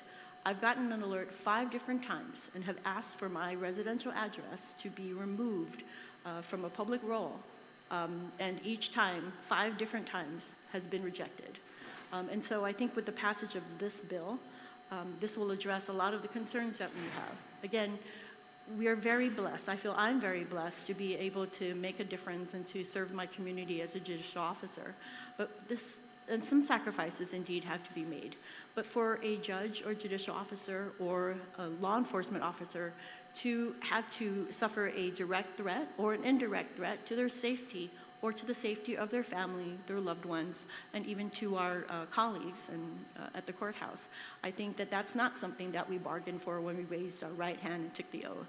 So again, I thank you, Senator Gumataotao, Senator Tina Muña Barnes, and of course our Oversight Chair and Co-Chair for allowing me the opportunity to voice my support in favor of this bill. Thank you. Thank you so much, Your Honor.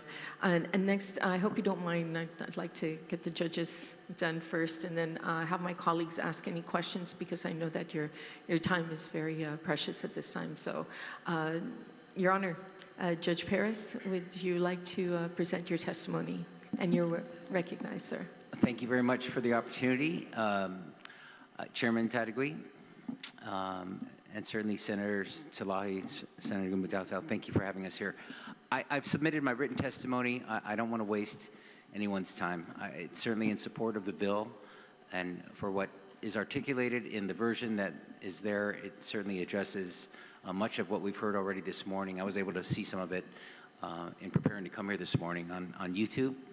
I thank the judges from the states, I believe, that submitted their testimony were able to actually testify. As for me, I've submitted some short testimony written, and I hope you'll consider it in support of this particular bill. And again, for my colleagues, of course, those that have really endured some of the experiences that this bill specifically intends to proscribe or prohibit, those are great challenges they've had to, again, endure. And to be able to avoid those situations in the future, of course, that's the interest here. And fortunately for me, in about 18 years of service from the bench, I have not had to deal with some of what my colleagues have had to deal with. Yet this bill makes perfect sense, especially given the climate of things in the mainland. And again, as we clearly have heard by testimony, that happens here on Guam as well. So thank you for the opportunity to submit. I'm here to answer any questions you may have if I can support the bill in any other way. That's what I'm here. Thank you for the opportunity. Thank you so much, Your Honor. At this time, I'd like to open it up to my colleagues for any questions they have for the judicial side of the branch. And then I'd like to excuse you because I know that you're very busy at this time. So I'm going to start with the author of the legislation. Do you have any questions, sir? I do not have any questions for our judicial officers. I know most of my questions will probably be for everyone that supports you, but I just want to thank you for all of your testimony, which I guess some things when we don't know, but then in these types of opportunities, it speaks again to that you guys are just like all of us. You guys are our neighbors, you're our family members, and you're not immune to any this type of activity. But just thank you again for your continued service to the people of Guam, and thank you for your support of this particular measure. Thank you. Senator Terlaje, you're recognized. Madam Chair, thank you all for your testimony. If I could just ask you, Chief Justice, in your testimony you referred to that Congress enacted the Daniel Andro Judicial Security and Privacy Act, which prohibits publication of addresses and personal information of judges. Do you believe that the prohibitions in the bill match that act, or do they go further? I would request the opportunity to give a written response later because I don't want to speak about the federal act because I haven't read it recently. But I'll be happy to answer your question in writing after the hearing. Okay, thank you. All right, and the act says, the bill is saying it's prohibiting disseminating or posting on the internet the judicial officers or families' personal information. Personal information includes home address, home or mobile telephone number, personal email address, social security number, tax identification number, checking or savings account number, marital status, or identity of a child under 18 years of age. All right, thank you. And so maybe Judge Senzon, did Judge Lamarena leave, the presiding judge? He has a trial right now. All right. So Judge Senzon, on, like you said, some of your information is posted according to some other statutes perhaps, or reports that were mandated by other agencies. Would this then make those people liable? I think it's always a question of intent for any crime to have occurred. And so that's always going to be the number one question of whether or not someone would be guilty of a violation of this act. If they are required by law to post certain things, and of course, I mean, it's no secret. It's, revenue and taxation, right? So I think that there should be some consideration for a carve-out for some officials, so that, this one is particular to judicial officers, but I mean, I think you all could be at risk as well if your public information is also posted. So again, just in response to that question, it is a question of intent, and I'd like you to let us know later where that information is, because I know we are mandated to strike out home addresses when we're posting anything here.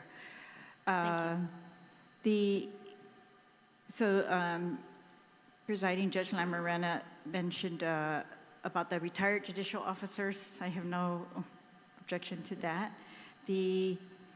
But he also pointed out, this bill is not about preventing criticism of judges or limiting free speech. And as you mentioned about intent, we get email all the time, and I see it posted online as well. There are criticisms of the judiciary, and I don't want that to be illegal, right? And so I just want to make sure that,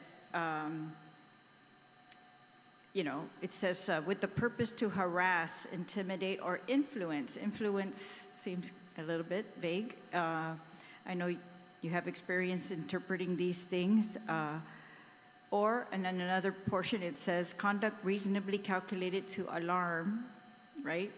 And I just don't want this freedom of speech to be impaired because, you know, I mean, some of them just are unhappy with their rulings and they say it out loud and they say the reasons why. And I think that's fair, right? And we want to allow that. Yes, thank you, Senator Terlaje, if I can speak on that. And of course, this is not an intent to infringe on anyone's First Amendment rights. That is first and foremost as part of our guarantees under the Constitution.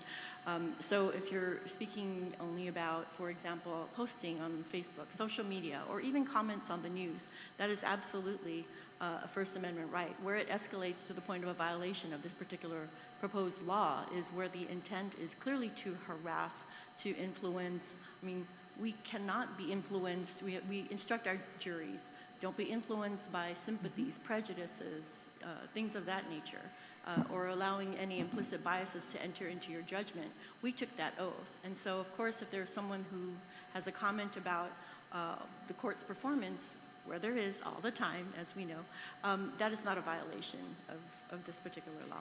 Yeah, so the bill presumes that increased penalty or special crime is going to deter. And I guess we make that assumption with many of the bills we pass here as well, that or hope that it will deter. So I do hope it will deter. I note with interest that you point out the death of one of our attorneys because of, or it was our understanding at the time that that was because of, you know, her representation of her client in a domestic situation. And I note the incidences of those who are victims of domestic violence in the court system also suffering as repeat victims for, you know, these cases are so volatile, as you said. And sometimes those on pretrial release, right, are the perpetrators. But so this bill, in your opinion, does it cover attorneys? Not specifically, it does not. But I think there are the general laws that would prohibit stalking, terrorizing. Those would apply in general to anyone other than a judicial officer or law enforcement. It's just that as a matter of course, when a judge comes in and what we don't want is for a judge to be influenced by fear of someone coming in and threatening their safety, their life, or the lives of their family members simply because we don a robe. You know, you know, as a practicing attorney, could something like that have happened? As you know, you yourself, Senator Terlaje was a practicing attorney. Could that have happened to an attorney? Of course. You know, it's not something that is, fortunately, it is a rarity, but it's not something that is beyond the scope. And we can't anticipate every single act of an individual to have, you know, occur. And if it's going to happen, it's going to happen regardless of whether or not there is this law in place. All right. So you're saying that those who are not covered by this act, like attorneys or anyone else, the victims of the crimes who are in the judicial system and become re-victimized, that those they would be addressed, or their deterrence would be just the existing laws. That's correct. And, right. Unless the legislature so choose to extend it to other professions, of course. All right. Thank you. Thank you, Madam Chair. Thank you so much. Just a couple of questions on my end. Of course, you know, taking your testimony in consideration as well as doing additional research. But have you had a chance, I guess, either one honored judge here can answer, have there been other jurisdictions already taking actions and measures to create legislation like this with the same type of penalties that is incorporated? Yes, if you look at my testimony, there's a footnote 1 that has a reference to a publication by the National Center for State Courts that has all the measures that are in the state level as opposed to the federal law. Is this legislation basically mirroring those same changes in their jurisdiction? I believe so. It's mirroring it to the T. So did you? Well, every state had different approaches, but this is a model from one of those. And in those, and in that research, did it incorporate, safety officers, marshals, as well as parks police, individuals like that? Actually, when I was discussing this proposal with Senator Gumataotao, I advised him that in our research, we discovered the only penalty a judge or a law enforcement officer, it would just be a petty misdemeanor for harassment. And I recommended to him that it also include peace officers as well as judicial officers. Okay. We also have a testimony. I don't know if anyone here is from the Attorney General's office is here. We did receive testimony from the Attorney General's office to actually, and basically says as well, the Attorney General respectfully proposes an amendment to expand these protections to his office and its law enforcement employees in the executive branch who carry out the people of Guam's work every day on the 24/7 by prosecuting criminals, protecting crimes victims. I know that Senator Terlaje brought up, bringing in attorneys, and many times you have these attorneys, up against, the hardest criminals, and it's the Attorney General's office who go after them, and I'm pretty sure they get threatened all the time, and so we do have testimony from them to also include them. Do you have any reason not to include the Attorney General's office? No, okay. I think it's a policy decision for the legislature. Okay, and that's it? Okay, that's all the questions I have for you. Of course, we'll reach out to you if we have any more questions that we can help formulate this bill to make sure it meets exactly what the intent is. So that being said, you are excused at this time. And then I'd like to move over to the next person that I called up to testify, which is, and I'm going in order of that testimony. So John Lizama, you are now recognized.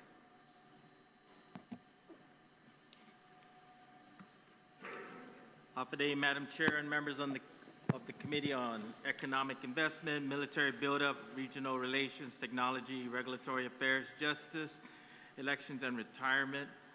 My name is John Lizama. I am the Executive Director for the Peace Officers Standards and Training Commission. I am also the retired Administrator of the Court for the Judiciary of Guam. I'd like to thank you for the invitation and the opportunity to provide testimony in support of Bill 280-38, an act to amend sections relative to prohibiting interference with judicial officers, and the new section which prohibits interference with peace officers in the interest of safety. As previously mentioned, nationwide, because of social media, judicial officers and public officials, more than ever before, face increased risks on social media through the rapid spread of misinformation, targeted doxing, harassment, and deep fakes. The traditional boundaries between peace officers, judicial officers, and their professional lives have been blurred, exposing them and their families to threats and intimidation even when off duty or off the bench. Bill 280-38 expands protection of judicial officers and peace officers in the performance of their official duties from this growing risk.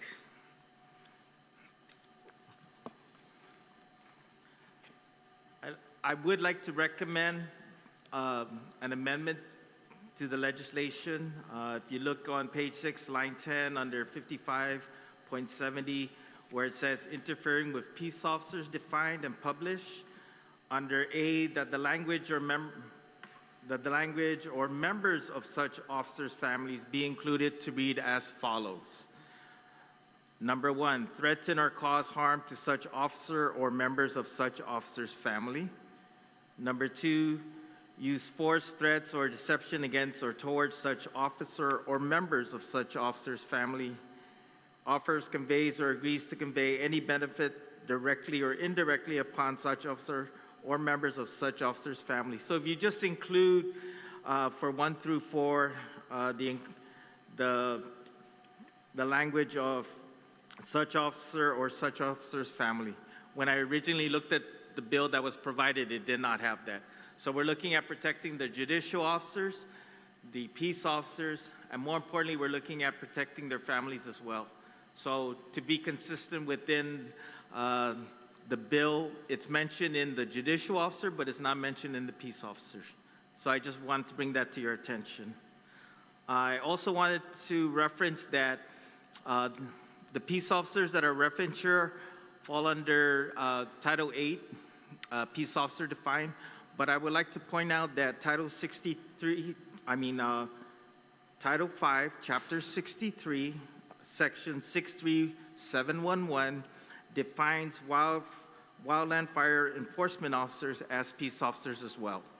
So under Title 8 and under Title 5, there are definitions of peace officers that are in the two different titles, just for your reference.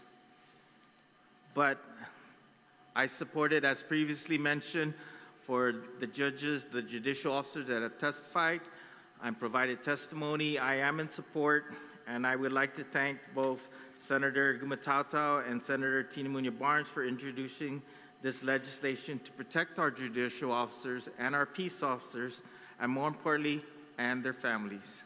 Si Jules Masi, thank you very much. Si Jules Masi.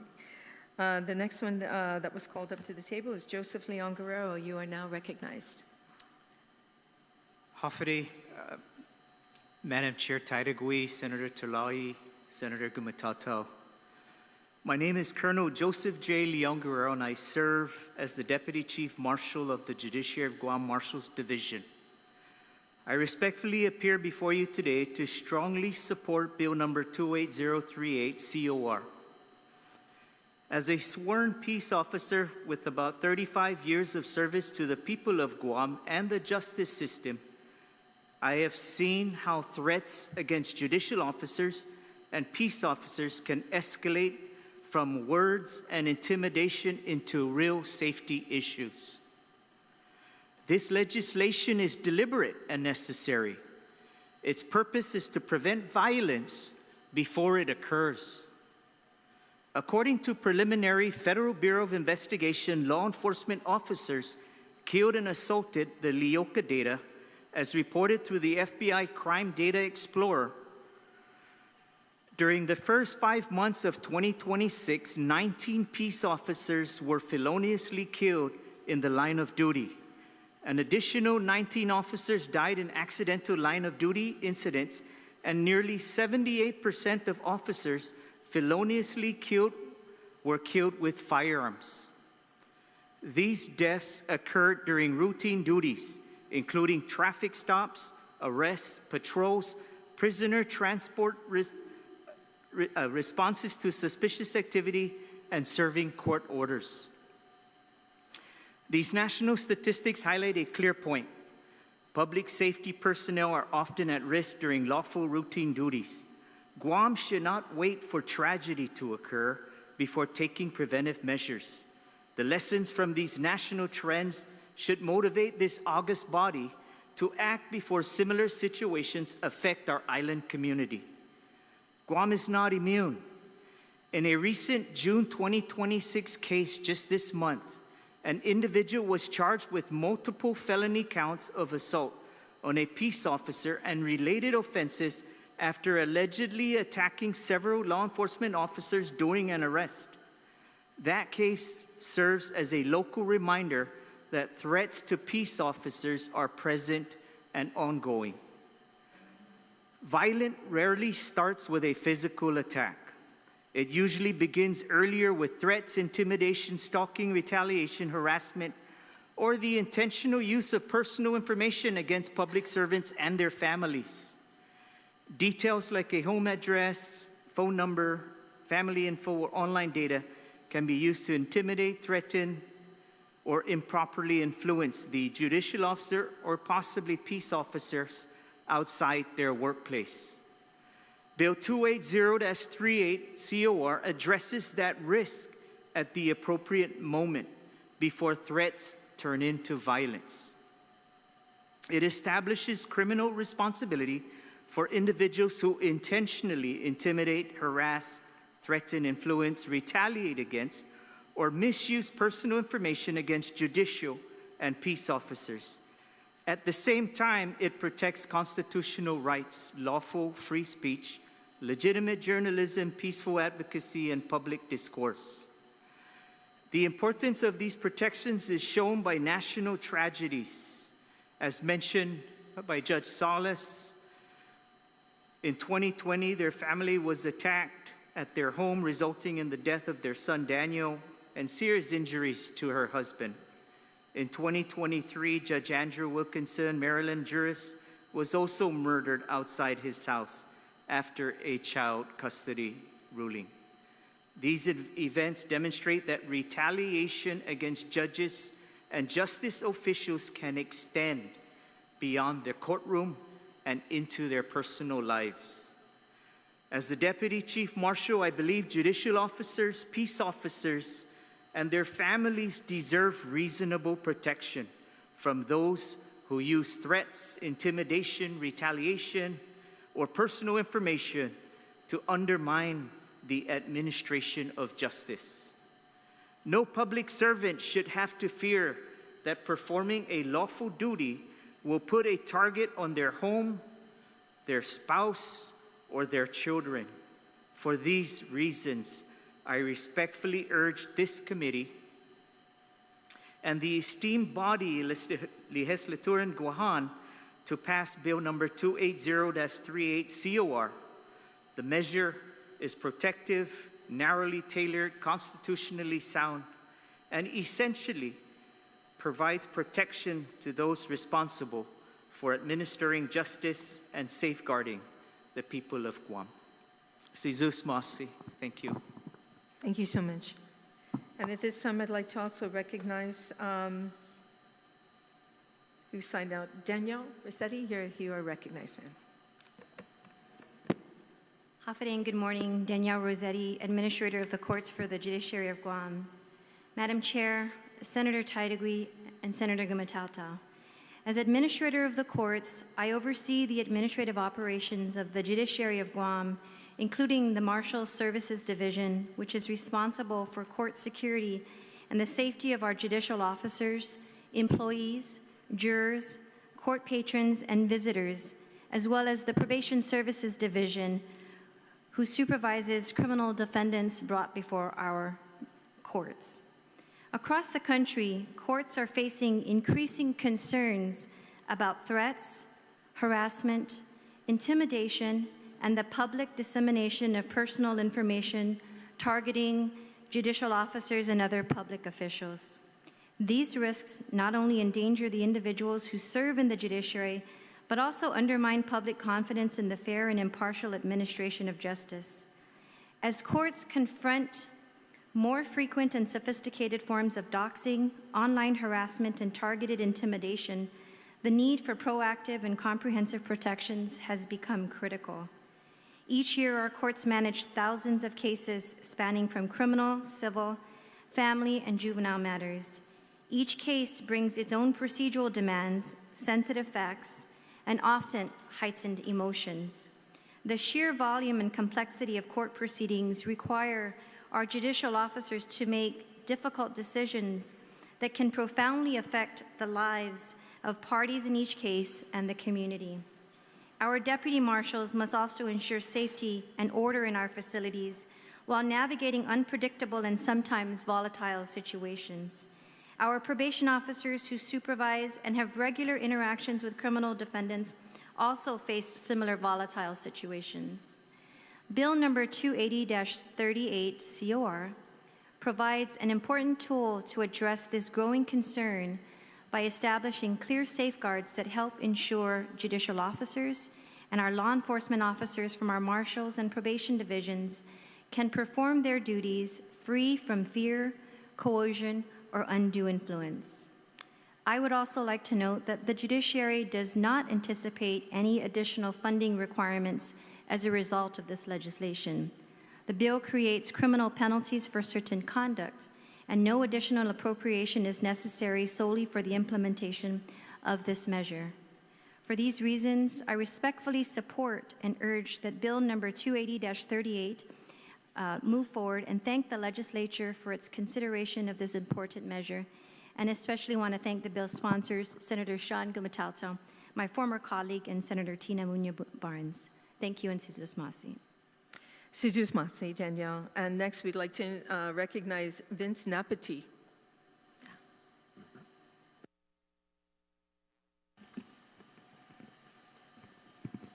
Hafa adai, Madam Chairwoman, honorable members of this committee, Senator Gumataotao, Senator Terlaje. Thank you for the opportunity to provide testimony in support of Bill 280-38. As Chief of Airport Police, I strongly support this legislation because it recognizes a fundamental principle of our democracy. The fair and effective administration of justice depends upon the ability of peace officers and judicial officers to perform their duties free from unlawful influence, threats, intimidation, or interference. Peace officers and judicial officers have a distinct but interconnected roles within our system, justice system. When either is subjected to intimidation, coercion, retaliation, or interference, the integrity of the entire justice system is placed at risk. Airport police officers operate in a uniquely challenging environment where they are responsible for protecting Guam's primary transportation gateway, critical infrastructure, and thousands of travelers, employees, and visitors each day. Our officers routinely respond to emergencies, security incidents, criminal activity, and situations requiring immediate action. Any unlawful interference with those duties, the consequences extend far beyond the individual officer. Such actions can delay emergency responses, compromise public safety operations, disrupt airport security, and place passengers, employees, and the public at unnecessary risk. In an airport environment, even a brief disruption can have significant operational and safety consequences. Likewise, judicial officers must be able to make decisions based solely on the law and facts presented before them, without fear or retaliation, threats, harassment, or attempts to improperly influence judicial proceedings. This legislation appropriately recognizes the seriousness of conduct that interferes with peace officers and judicial officers in the performance of their official duties. The proposed penalties serve as an important deterrent and reinforce the principle that individuals who seek to obstruct, intimidate, threaten, or harm those entrusted with enforcing and administering the law will be held accountable. The designation of this interference with a peace officer or judicial officer as a felony offense reflects the significant harm such conduct can cause to public safety, the administration of justice. Furthermore, the enhanced penalties with such conduct results in bodily injury or death appropriately recognizes the gravity of these consequences. Before I close, I'm going to pause. I was inspired by Judge Salas to tell my story. So in the early 2000s, I was contemplating not even saying this, but I think it's fitting. Early 2000, I was working on the warrant team with the Judiciary of Guam. I was also a civilian police reservist with Special Investigations Section, Narcotics, who worked alongside with Drug Enforcement Agency. I did do a case on an individual. I'm not going to go through all the details of the case, but my life was threatened and that of my partner. In fact, my partner is sitting right next to me. We thought at that point the threats weren't viable, and I was fortunate that that threat didn't land on my doorstep. However, my partner was not. Shots were fired at his house, and all I remember was the chaos, the confusion, the not understanding why or how, but it was a drug case. And within 48 hours of that incident, I remember we put my partner in protective custody, and then we went after the target. They were arrested, taken into custody. He stood trial, was convicted, and sentenced. My family didn't feel safe. Within a matter of weeks after that, I resigned from the marshals. I uprooted my family. I moved them to a location that not a lot of Chamorros lived. and I started my life over. Pulled my retirement from the old plan. I took it and put it into my, see, I'm telling everybody my business. Put it into my mortgage so that I wouldn't, the only thing that me and my wife built to secure our family future wouldn't be jeopardized. So I had to start all over. Once we found out that the individual went to a federal hold, we felt safe enough to come home, and I had to start all over again. I got back into the courts, became the armorer, not even in law enforcement. And I worked my way back up to the position I left, and it took me 3 to 4 years to do that. This is money, this is, I mean, it was life-changing. My kids were affected by it, my family, and then wondering if Guam was safe anymore. My wife wanted me to make a promise that when I returned that I wouldn't get back into the things that led us to that. And you know what? I didn't fulfill my wife's promise. I got right back into it. Because this island is suffering. This island is no longer safe. The drugs on our streets today, tagged with mental health issues, have become a real world problem. And so I also want to mention, because of all of this, that some of us in law enforcement, this is a hazardous job when we put on the uniform, don on our equipment, most especially a gun, to uphold the oath that we swore to protect life and property. But some of us don't even get hazardous pay in a hazardous job. And I know I'm going to get in trouble for saying this, but I'm compelled to do it. Whereas some do get it partially, you know, upon exposure, and then determining what upon exposure means. I think if we're looking at how post is and how we're standardizing everything, I understand the pay may not be the same, and I get that. But I don't think differential pay in hazardous should be different from one agency to the other. Whereas everybody, when they sign in, and we should be like our counterparts with Guam Police Department and Customs and Quarantine just recently, where they identify a table of equipment who addresses the people that are assigned to these sections. And then, therefore, when they time in to time out, there's no question to hazardous pay or try to justify what that really means. And so I feel bad for the men and women who serve, you know, and not get that parity in hazardous pay. So maybe it's something this body can look at, and I would really appreciate, you know, if you have any questions regarding that I would be available to you, you know, at any time. So in closing, on behalf of the Guam International Airport Authority, Airport Police Division, I respectfully support Bill number 280-38 and urge its passage by enacting this measure. The legislature reaffirms its commitment to public safety, judicial independence, and the integrity of Guam's justice system.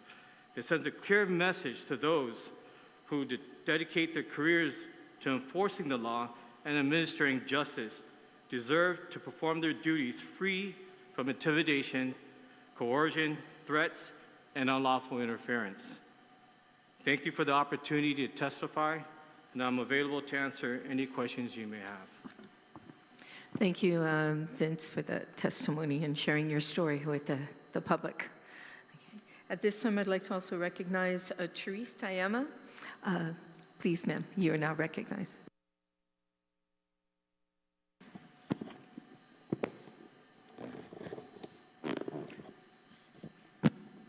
Hafade Chairperson Taitague, Senator Gumataotao, Senator Terlaje, and the committee. Thank you for the opportunity to present my public testimony today.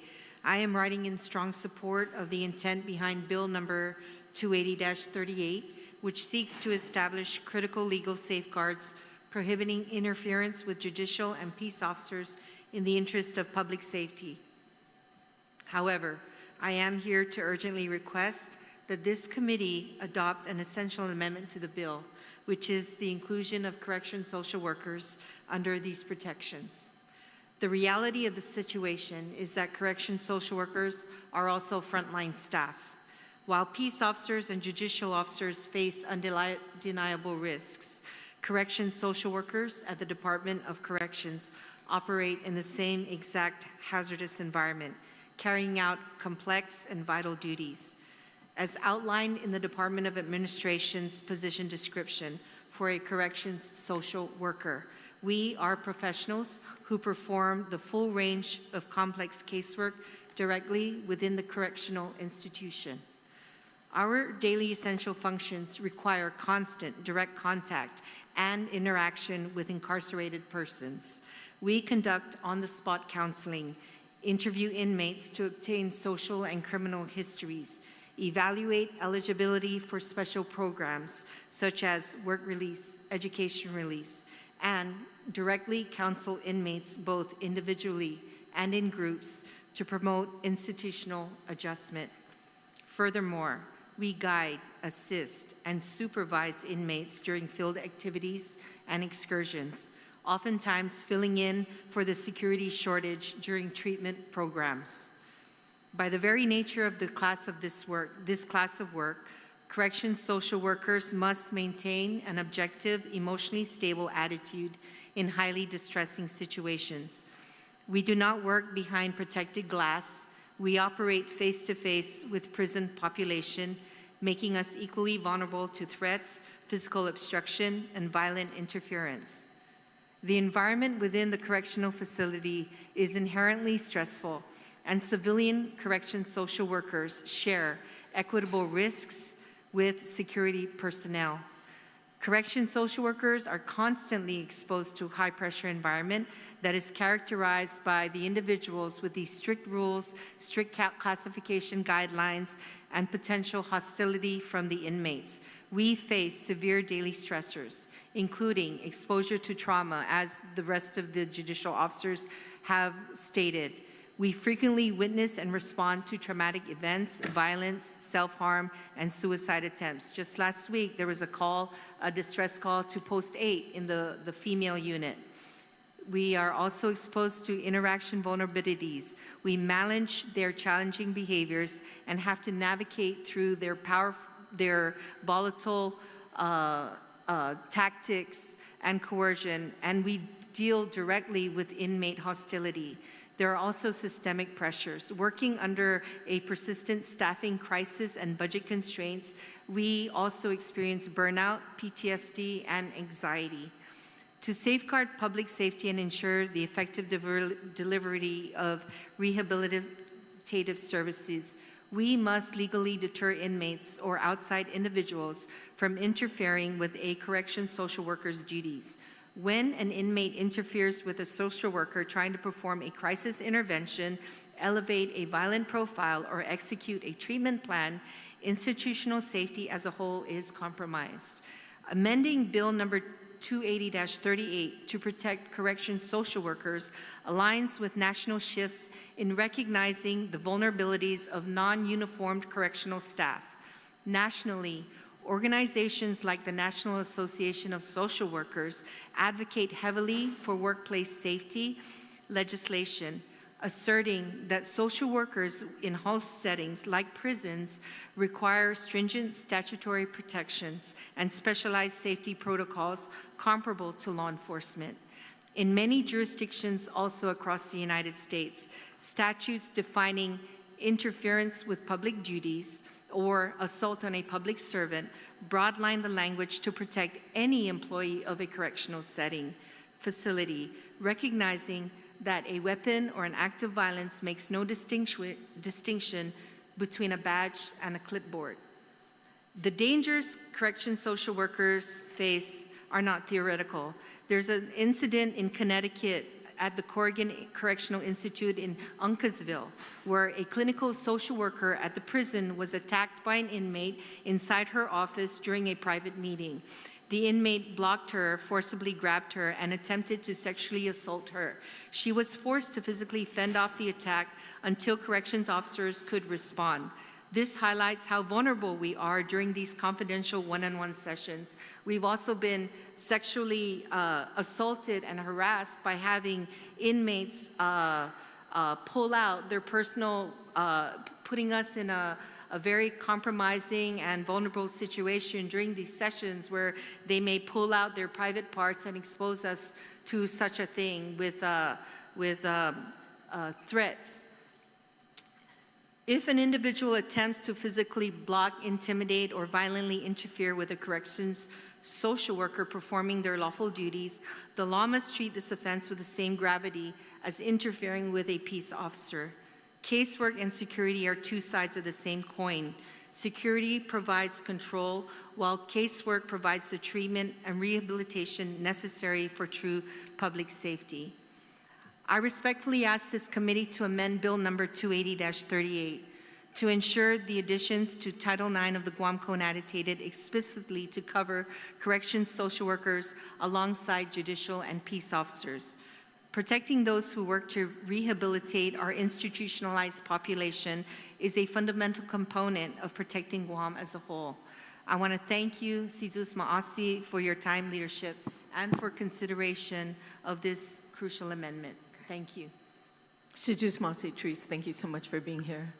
Next, we will recognize Ron Santos. Buenas and Hafade, good morning. Madam Chair, members of the committee, my name is Ron Santos. I'm the Acting Deputy Director of Department of Corrections. The Department of Corrections expresses its strong support for Bill number 280-38. Corrections personnel operate in high-risk environments, performing essential duties such as prisoners' assessments, counseling, and rehabilitative programming. Because they often work alone with prisoners without a correction officer present, they face the same threats, intimidation, and physical risks as uniformed peace officers. Including them in this legislation ensures that all personnel performing critical public safety and rehabilitative function receive equal statutory protection, aligning the bill's intent to protect public servants from harm while performing their official duties. Our mission is to protect the public from destructive actions of law offenders through control and rehabilitation. Thank you for your opportunity. Thank you for the opportunity to provide the testimony, this short testimony. Thank you so much. And at this time, I'd like to recognize Mr. Terlaje. Buenas and Hafade, good senators, Senor Gumataotao, Senator Telo Taitague, Senora, Senator Therese M. Terlaje. In honor si Joey Terlaje, wahu o fatutui I comunidad matototsu gi departamenton I placer. Zahona be faisen amzu zon ekungu zu maulik sahafa mas pa be sangan be recommenda. Good morning, senators. My name is Joey Terlaje. I am the Park Police Chief and the Acting Deputy Director for the Department of Parks and Recreation. I'm here this morning in full support of Bill number 280-38 COR, designed to protect the judicial officers and peace officers. As the current Park Police Chief, a former Deputy Director for the Department of Corrections, a former GPD Police Reserve Officer, a former Airport Police Officer, and a former Deputy Marshal for the Guam Judiciary, I have dedicated my life to protecting our community. I understand and fully endorse the efforts that will reinforce the protection for those who uphold the rights and safety of our people and judges and justices who administer them. In 1974, in Asan, a Guam judge's son was executed alongside two friends. The judge's son was shot twice on the throat and once on the side of the head. In the late 1990s or early 2000s, a Guam judge's daughter was murdered at Naval Base Guam. Subsection 52.70, interfering with a judicial officer, define and punishment. A person commits the offense of interfering with a judicial officer if 1, threatens or causes harm to such a judicial officer or a member of such judicial officer's family. Number 2, use force threats or deception against or towards such judicial officer or such judicial officer's family. Number 3, offers, conveys, or agrees to convey any benefits, direct or indirect, upon such judicial officer or such judicial officer's family. Number 4, engage in conduct reasonably calculated to harass or alarm such judicial officer's family, including stalking pursuant to 9 GCA subsection 19.70.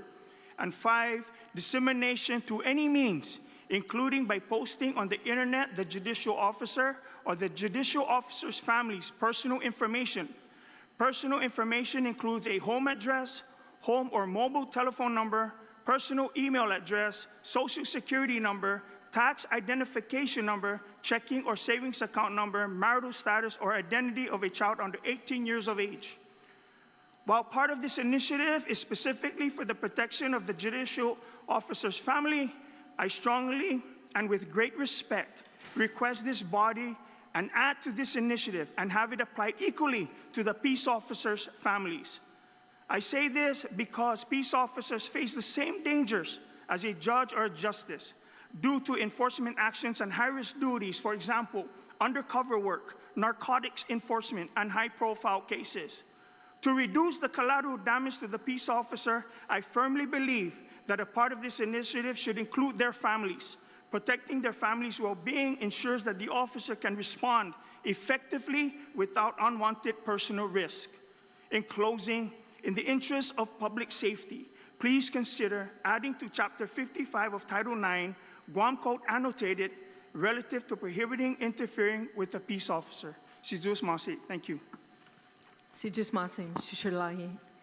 I believe we've captured everyone's testimony. If there's no other further, anybody wants to come and testify, then I'd like to now turn it over to my colleagues for any questions. We'll start with the author of the legislation. Senator Gumataotao. Yes, thank you, Madam Chair. And again, thank you to the panel and everyone that is here in the room today. A question was raised last term about the judiciary's existing approach to active and potential threats to judicial officers.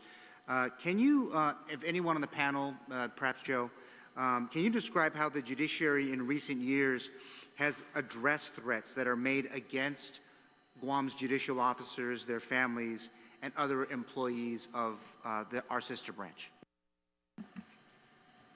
Thank you for that question, Senator. I can perhaps answer the question, and then if Colonel Joe would like to add to that.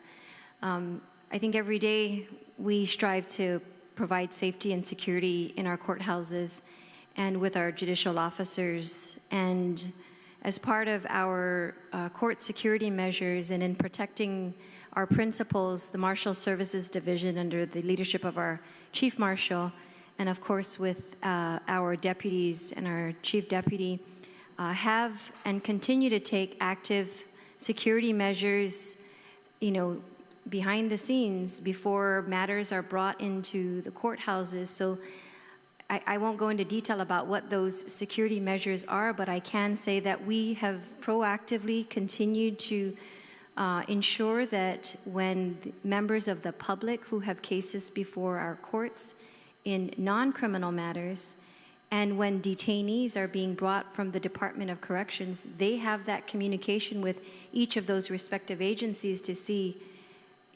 what is the lineup, who's coming in, and our security personnel, our security supervisor, Captain Sanda Yatar, right? We know that when we have to be able to bring these individuals in for court matters, that we're taking all security measures in place. And we have even, as administrator, I have issued a directive that we cannot bring in a certain number of detainees into our holding cells for the safety of everyone in our facilities. But if it is in the situation that Judge Senzan described earlier, if a threat was made to a judicial officer, we have a protocol for how we report the threat, of course, to the lawful authorities. And our Marshal's Services Division, they would, of course, first thing is taking protection on their judge or judicial officer that they are assigned to, and ensuring that any threat made, whether it's real or not, that in all instances, there is that protection guarded to the judicial officer. So, I mean, just to stick with what you just said, so this bill actually, when they're coming into the courthouse, this actually would also apply there as well when they come in and there's any threats made at any part of the process, right? Yes. All right, thank you for that. And I'm going to ask this very gently, but I'll just go ahead and ask. But to the extent that the judiciary can disclose publicly, are measures in place now to support the safety and security of our judicial officers outside of the courthouse, including but not limited to through the use of video security cameras at residences? I think in response to that, if a judicial officer is going to be present in the public at a public event, they are each assigned a deputy marshal, and that is their assigned principal. And in any time that a judicial officer may feel that they need that protection while in the public, there are security measures that provide that. So they do have protection in those instances. Is there any information that you can provide regarding documented threats to retired judicial officers and measures that were taken by the judiciary to ensure the safety of these individuals and their families? I know that the presiding judge mentioned a limit on time beyond their service upon retirement. Are you able to provide any information to that? I'm not aware of any retired judges receiving any threats, but maybe Chief Justice? I'm not aware of any threats either, but I do know if, for example, a retired judge has sentenced an inmate who escapes, the Marshal Service provides security until the inmate is back in custody. So it is available when it's deemed a threat to a retired judge. And that's a case by case for the most part, right? Yes. And then my final question, if I can, Madam Chair, is that BBMR requested for a fiscal note waiver, and I think we heard it a bit today, and wrote that based on the comments received that the Unified Judiciary of Guam has stated that the bill is administrative in nature, there's no anticipated fiscal impact to the branch at this time. BBMR also determined that the bill is administrative and, again, no fiscal impact. Without disclosing specific incidents and individuals affected by documented threats to their and perhaps their families' safety as well, to what extent has the judiciary, with or without outside law enforcement support, including GPD, extended protection services to judicial officers, and does the judiciary factor threat response resources when preparing its annual spending plan? So as part of our annual spending plan, yes, we do. In fact, we are underway now to upgrade our security access system and our CCTVs at all of our facilities. But alongside that, I did, as part of my testimony, indicate that we weren't seeking any additional appropriation for this. In addition to the facility upgrades, when there is a threat, a documented threat, and the judge needs that protection 24/7, protection is provided to that judge in those limited instances. Judges have deputies assigned to them, but those deputies have lives too, and they go home to their families. And so in the very serious instance where a judge, in fact, Chief Justice Merriman, as she had mentioned, right, when the threat came, we provided that security until such time as we felt the threat was no longer there, and we ensured that Chief Justice was safe and felt safe at her home. All right, thank you so much for that. And Madam Chair, that's all the questions that I have. Thank you again, everyone, for being with us this morning, and appreciate all of your service to the people of Guam. Thank you, Senator Gumataotao. And at this time, I'd like to recognize Senator Therese Terlaje. Thank you, Madam Chair. I'm so very glad that you all came to testify. Thank you for your testimony and your recommendations for amendments to the bill. I see many of you here who were actually here in the last hearing we had on a similar bill, but actually very different for what, in my view. So this bill, very importantly, includes peace officers, whereas no previous bill did. But it makes complete sense to me, especially because to protect the judicial officers, it's the peace officers who are going to put themselves in those at risk. That's the nature of your job, that's your duty, that's the definition. So inclusion of them in this same deterrent, in hopes of a deterrent is very, very important to me. So I'm very, very glad that they are included. And I definitely follow your rationale that if the families, if they can harass or intimidate you through your family, then of course that should be addressed as well. And I can see that's also an issue. Notably, there are requests for other inclusions, including not just peace officers as defined by HGCA 5.55. Those are all covered here, but as you said, Ms. Tayama, the social workers the AG wants to include some other officials in his office, not just those that are covered by this statute. But I just want to read for those who are listening that this peace officer,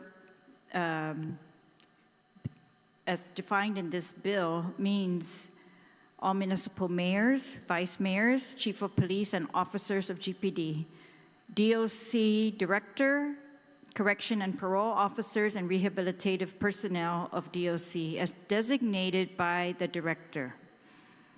The AG and investigators employed by the AG, whom the AG specifically designates. Director of Customs, officers of Customs, and those persons under the service of the agency whom the director specifically designates. Chief of Division of Aquatic and Wildlife Resources, conservation officers, entomologists, commodity inspectors of USDA Guam Plant Inspection Facility of Department of Ag. Compliance officers and criminal investigation supervisors and criminal tax investigators of the Department of Rev and Tax. Chief Marshals and Special Deputy Marshals of the Judiciary. Director and employees of DYA, Youth Affairs, engaged in juvenile detention and rehab, as designated by the director. Chief Probation Officer and all probation officers of the Judiciary. Criminal investigators and special agents of the United States government as defined by any individual duly authorized by a department, agency, or armed force of the U.S. to conduct or engage in investigations or prosecutions for criminal violations.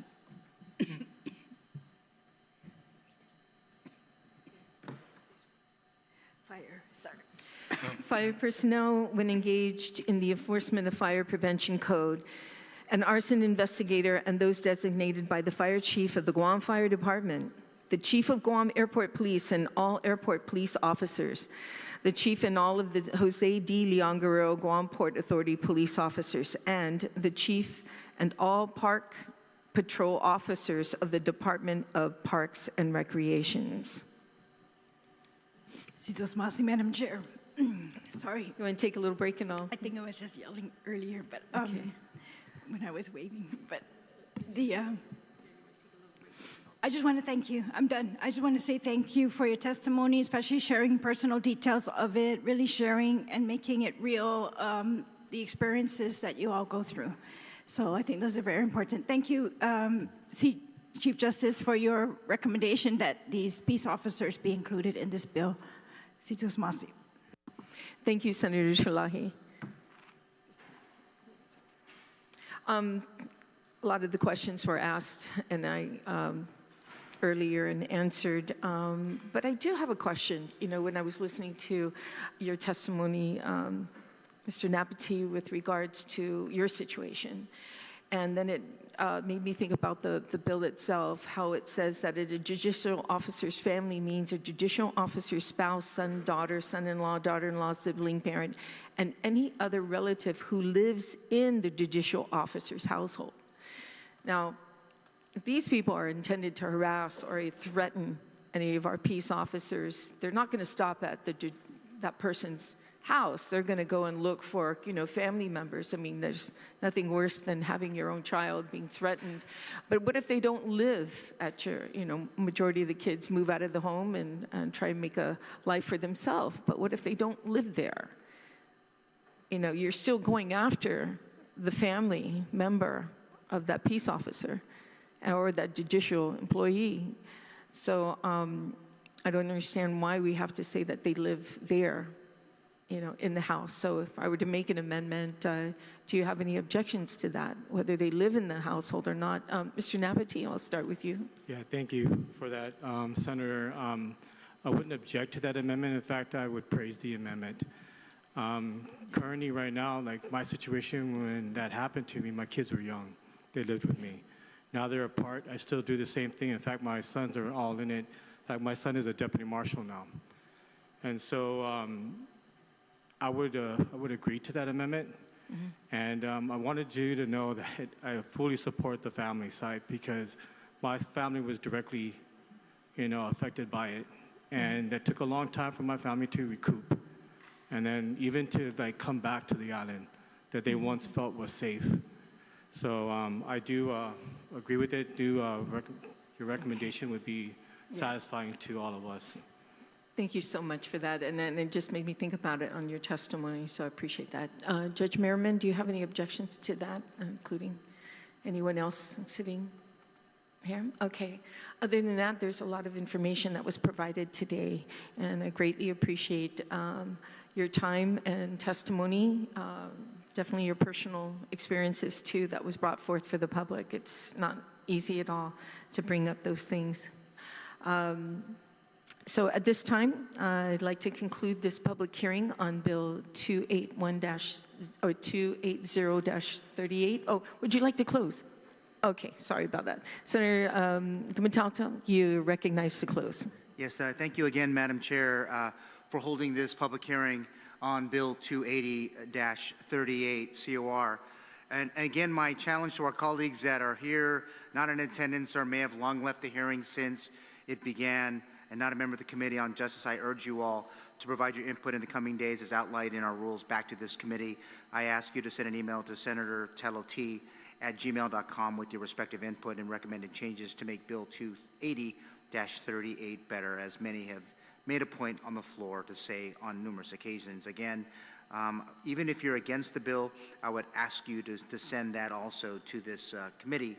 I urge diligence today and respect always our process that started here in this body in 1951.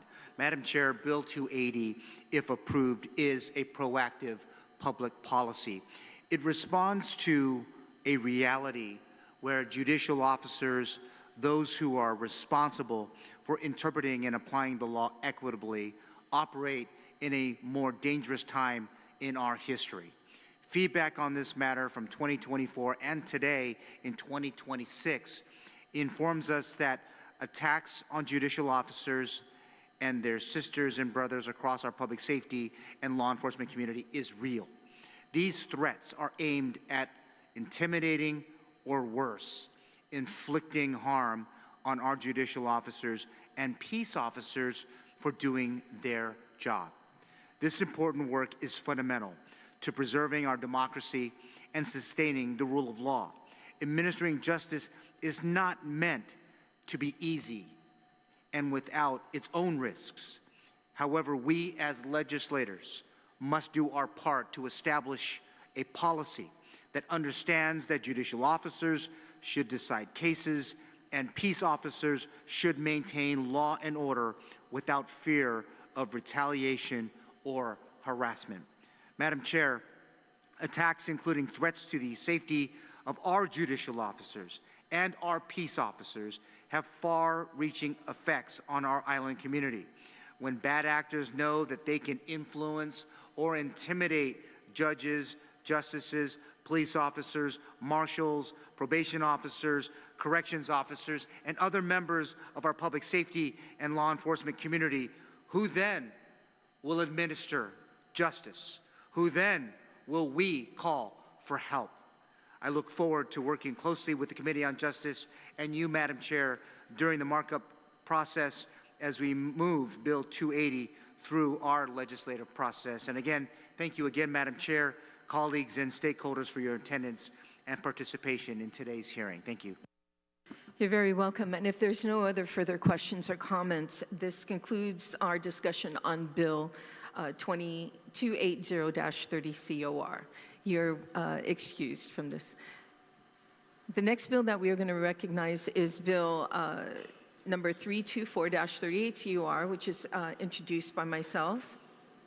And this time I would like to just provide some remarks on this bill. Thank you everyone for joining us today, especially the survivors, families, advocates, and members of the Criminal Injuries Compensation Commission. I want to specifically recognize the families who brought this issue to light. Senator Shelly Calvo and her staff are working closely also with the family, and of course Chairperson Elizabeth Barrett Anderson and the Commission for helping move this proposed legislation. The bill was introduced by myself as well as Senator Shelly Calvo, and for the benefit of the public, the Criminal Injuries Compensation Commission exists to help survivors and families recover from the financial impacts of violent crime. Through Guam's Criminal Injuries Compensation Program, eligible individuals may receive assistance for expenses such as medical care, funeral or burial costs, lost wages, property damage, and other qualifying criminal-related expenses. The Commission reviews applications and determines awards pursuant to Guam law. Bill 324-38 is a simple but important measure. Under current law, individuals seeking compensation through the Criminal Injuries Compensation Program generally must file an application within 18 months. However, trauma, grief, hospitalization, fear of retaliation, or other extraordinary circumstances don't always operate with the statutory deadline. This bill does not eliminate that deadline, though. Rather, it provides the Criminal Injuries Compensation Commission with the discretion to consider late applications when good cause exists. It recognizes that survivors and families may not immediately know about available assistance or may not be emotionally, physically, or practically able to navigate the application process with the prescribed time frame. At its core, this legislation is about fairness, compensation, and ensuring that survivors and families are not denied the opportunity to be heard simply because of circumstances beyond their control to delay their application. This measure reflects a collaborative effort between survivors, families, advocates, and the Criminal Injuries Compensation Commission to strengthen Guam's support system for those impacted by violent crimes. And for individuals seeking more information about the program, eligibility requirements, or application materials may contact the Office of the Attorney General's Victim Service Program at 671-475-2587 or by email at victimservices@oagguam.org. Additional information and resources are available at the Attorney General's Office website at theguamattorneygeneral.org. I look forward to hearing the testimonies and recommendation of all stakeholders. Sijus Masi. And today we have signed up to testify on this bill is Jane Flores, as well as Elizabeth Barrett Anderson, both members of the Criminal Injuries Compensation Commission. Ladies, you are now recognized. Barrett Anderson to go first. Good morning, Madam Chair. It's almost lunchtime, and I want to first express my gratitude. My name is Judge Elizabeth Barrett Anderson, retired.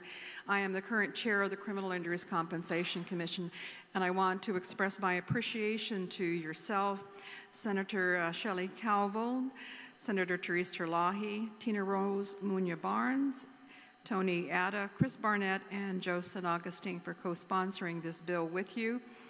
I think your opening says it all. I want to congratulate you on a very well presented opening. You've said everything that needs to be said about this bill. However, Senator, I have written testimony, and let me get that into the record, right? Good morning, Madam Chair and members of your committee.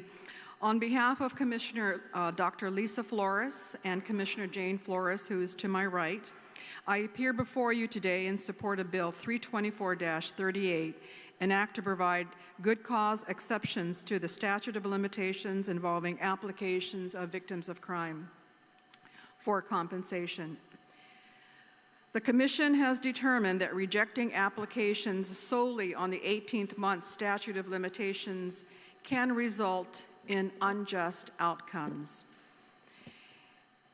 It is the second most frequent reason for denial. A bereaved mother whose son was brutally murdered failed to meet the deadline by 30 days because she relied on an administrative error in the calculation. Victims of domestic violence and rape suffer fear of retaliation from their perpetrators and refuse to cooperate with law enforcement, reject community assistance, hide from all contact, and simply leave island. The trauma is all-consuming. The rigidity of our current statute leaves no room for good cause consideration based on these types of traumatic experiences. Nearly every state has good cause exceptions, and a few have no limits at all.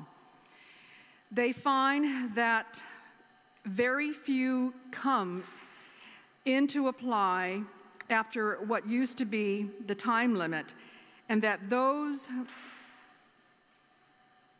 do tend to be worthwhile applications, meaning that it's a good thing it wasn't turned down or refused by reason of time. Senator Taitague, you have added a few examples of good cause to the statute, and we appreciate your added language. I would also like to ask this legislature, Madam Chair, that this legislation benefit all pending applications. And so I have attached to my written testimony a very simple sentence, section 3, that would read, "This enactment shall apply and benefit pending victim applications." As you know, Senator, most pieces of legislation are prospective as opposed to retroactive, so we're asking that it benefit pending applications. The Commission has awarded close to $800,000 to victims of crime in its 10 years of operations.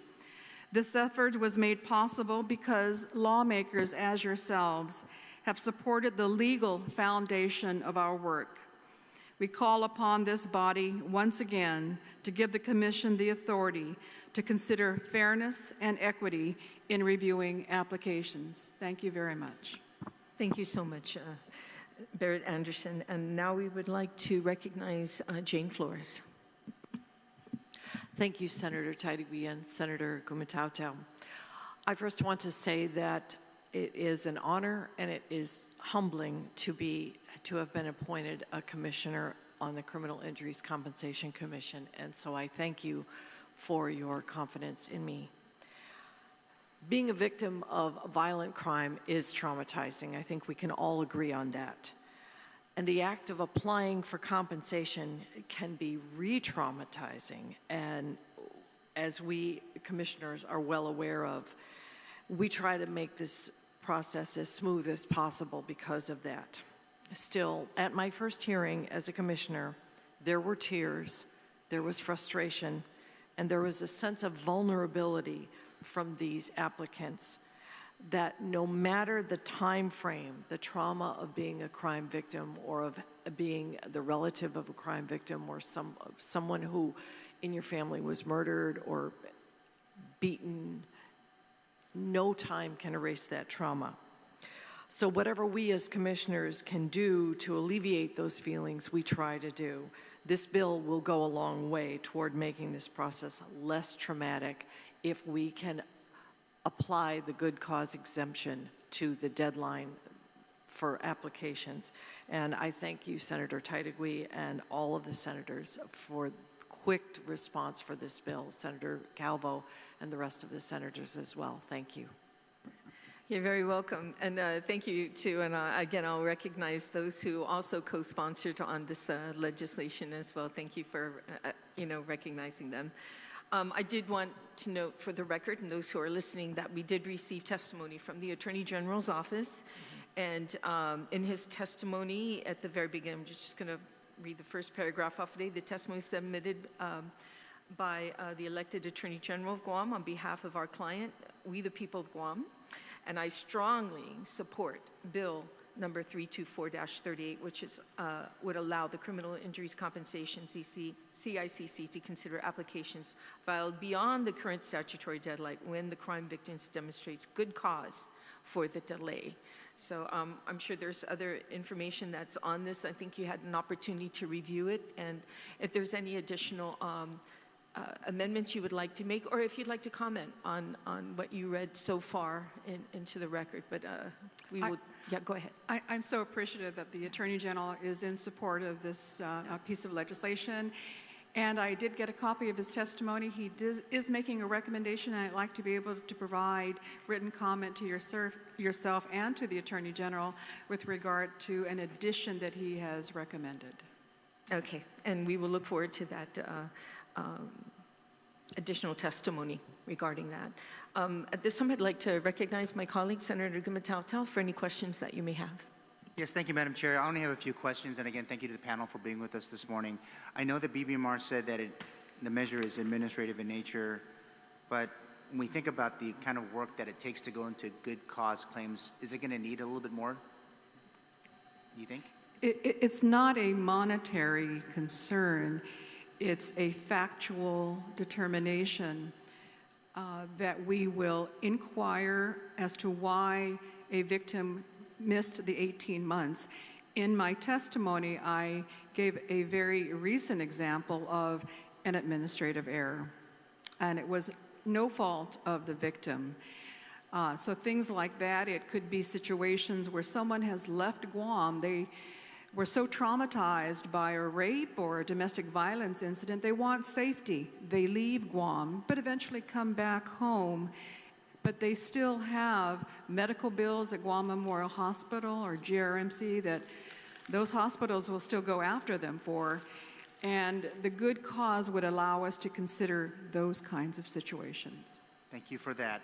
I just want to get for the record again, regarding the two applications that were denied by the CICC on August 26, 2025, because they were filed beyond the statute of limitations, if publicly disclosable, could either or both of these cases qualify for compensation if the bill's provisions are approved? And for the record, would the bill apply prospectively, and I think you might have mentioned it, and therefore exclude all potentially eligible cases filed prior to the bill's effective date? All right. This bill and my request to have it apply to current applications would not impact decisions of denials last year or in prior years. It would be a policy decision of this legislature to guide the commission whichever way you want. I can let you know of the roughly 200 claims that have been brought before the commission in the last 10 years. At least 11 to 13 have been denials based on the statute of limitations. Okay, thank you. And then just one last question. Do you think that the legislature should set a maximum outer time limit with good cause to provide some finality, a limit of 5 years, perhaps? I think 5 years is, like I said, there are probably just 2 states that don't have any limitations, but a majority do have some form of limitations, anywhere from 18 months, and we followed Hawaii, so ours is following Hawaii. California is 3 years, but they're a bigger state. I think for Guam, setting the 18 months and leaving that there, and allowing victim advocates of the Office of the Attorney General, the DART, the victim advocates at GPD, to encourage victims who come into the criminal justice system to say, hey, we have a Criminal Injuries Compensation Commission, apply. There's 18 months. So what Commissioner Flores and I would like to do is to do outreach to Guam Police Department, a lot of the community organizations here, to encourage victims to understand the 18 months. It's not from the magistrate, it's not from the indictment, it's the date of the injury or death that you have 18 months. But if for some reason there is good cause consideration, I believe we are a small enough community to work with that 18 months. All right, thank you so much for that and your frankness about the time frame. So that was my only questions, Madam Chair. Thank you again for being with us this afternoon. Thank you. Thank you so much, Senator Gumataotao. Like I said, I don't have very many questions. We worked very closely together on this legislation. But I do want to know for the record and those who are listening that, yes, a fiscal note by my colleague was just mentioned was provided, and it has no, it was waived because the Bureau stated they had sought comments from the Office of the Attorney General and did not receive any updated. I haven't heard from him as well. Of course, BBMR further determined the bill is administrative in nature. We provided the bill to our legal counsel as well and has been reviewed during its introduction, and at this time we have heard no recommendations or changes to the amendment. Invitations to this public hearing on Bill 32-38, the Criminal Injuries Compensation Commission, the Office of the Attorney General, the Guam Women's Bureau, Guam Coalition Against Sexual Assault and Violence, and Victims Advocate Reaching Out we were also sent testimonies. So some of them may provide it later on. We also recognize that we did this morning receive testimony from the Bureau of Women's Affairs, Sarah. So she did call and apologize she couldn't make it this morning. But that being said, if there are no further questions or comments, I'm going to send you to go eat at a very well-deserved lunch from being here from 9 o'clock in the morning all the way through. I appreciate your time. It's very precious, and we don't take advantage of that. We try to get you in and out as soon as possible. So that being said, no more questions or comments. This concludes the discussion on Bill 324-38. COR, introduced by myself as well as, and I wanted to make sure I bring their names into play, was of course, first co-sponsor was Calvo, Senator Shelly Calvo, Senator Therese Terlaje, Senator Tina Rose Muña Barnes, Senator Tony Addis, Senator Chris Barnett, and Senator Joe San Agustin. So you have a good support on this legislation. So that being said, we are now adjourned this meeting. Create a great day. And the time now is 12:09 p.m. Thank you so much.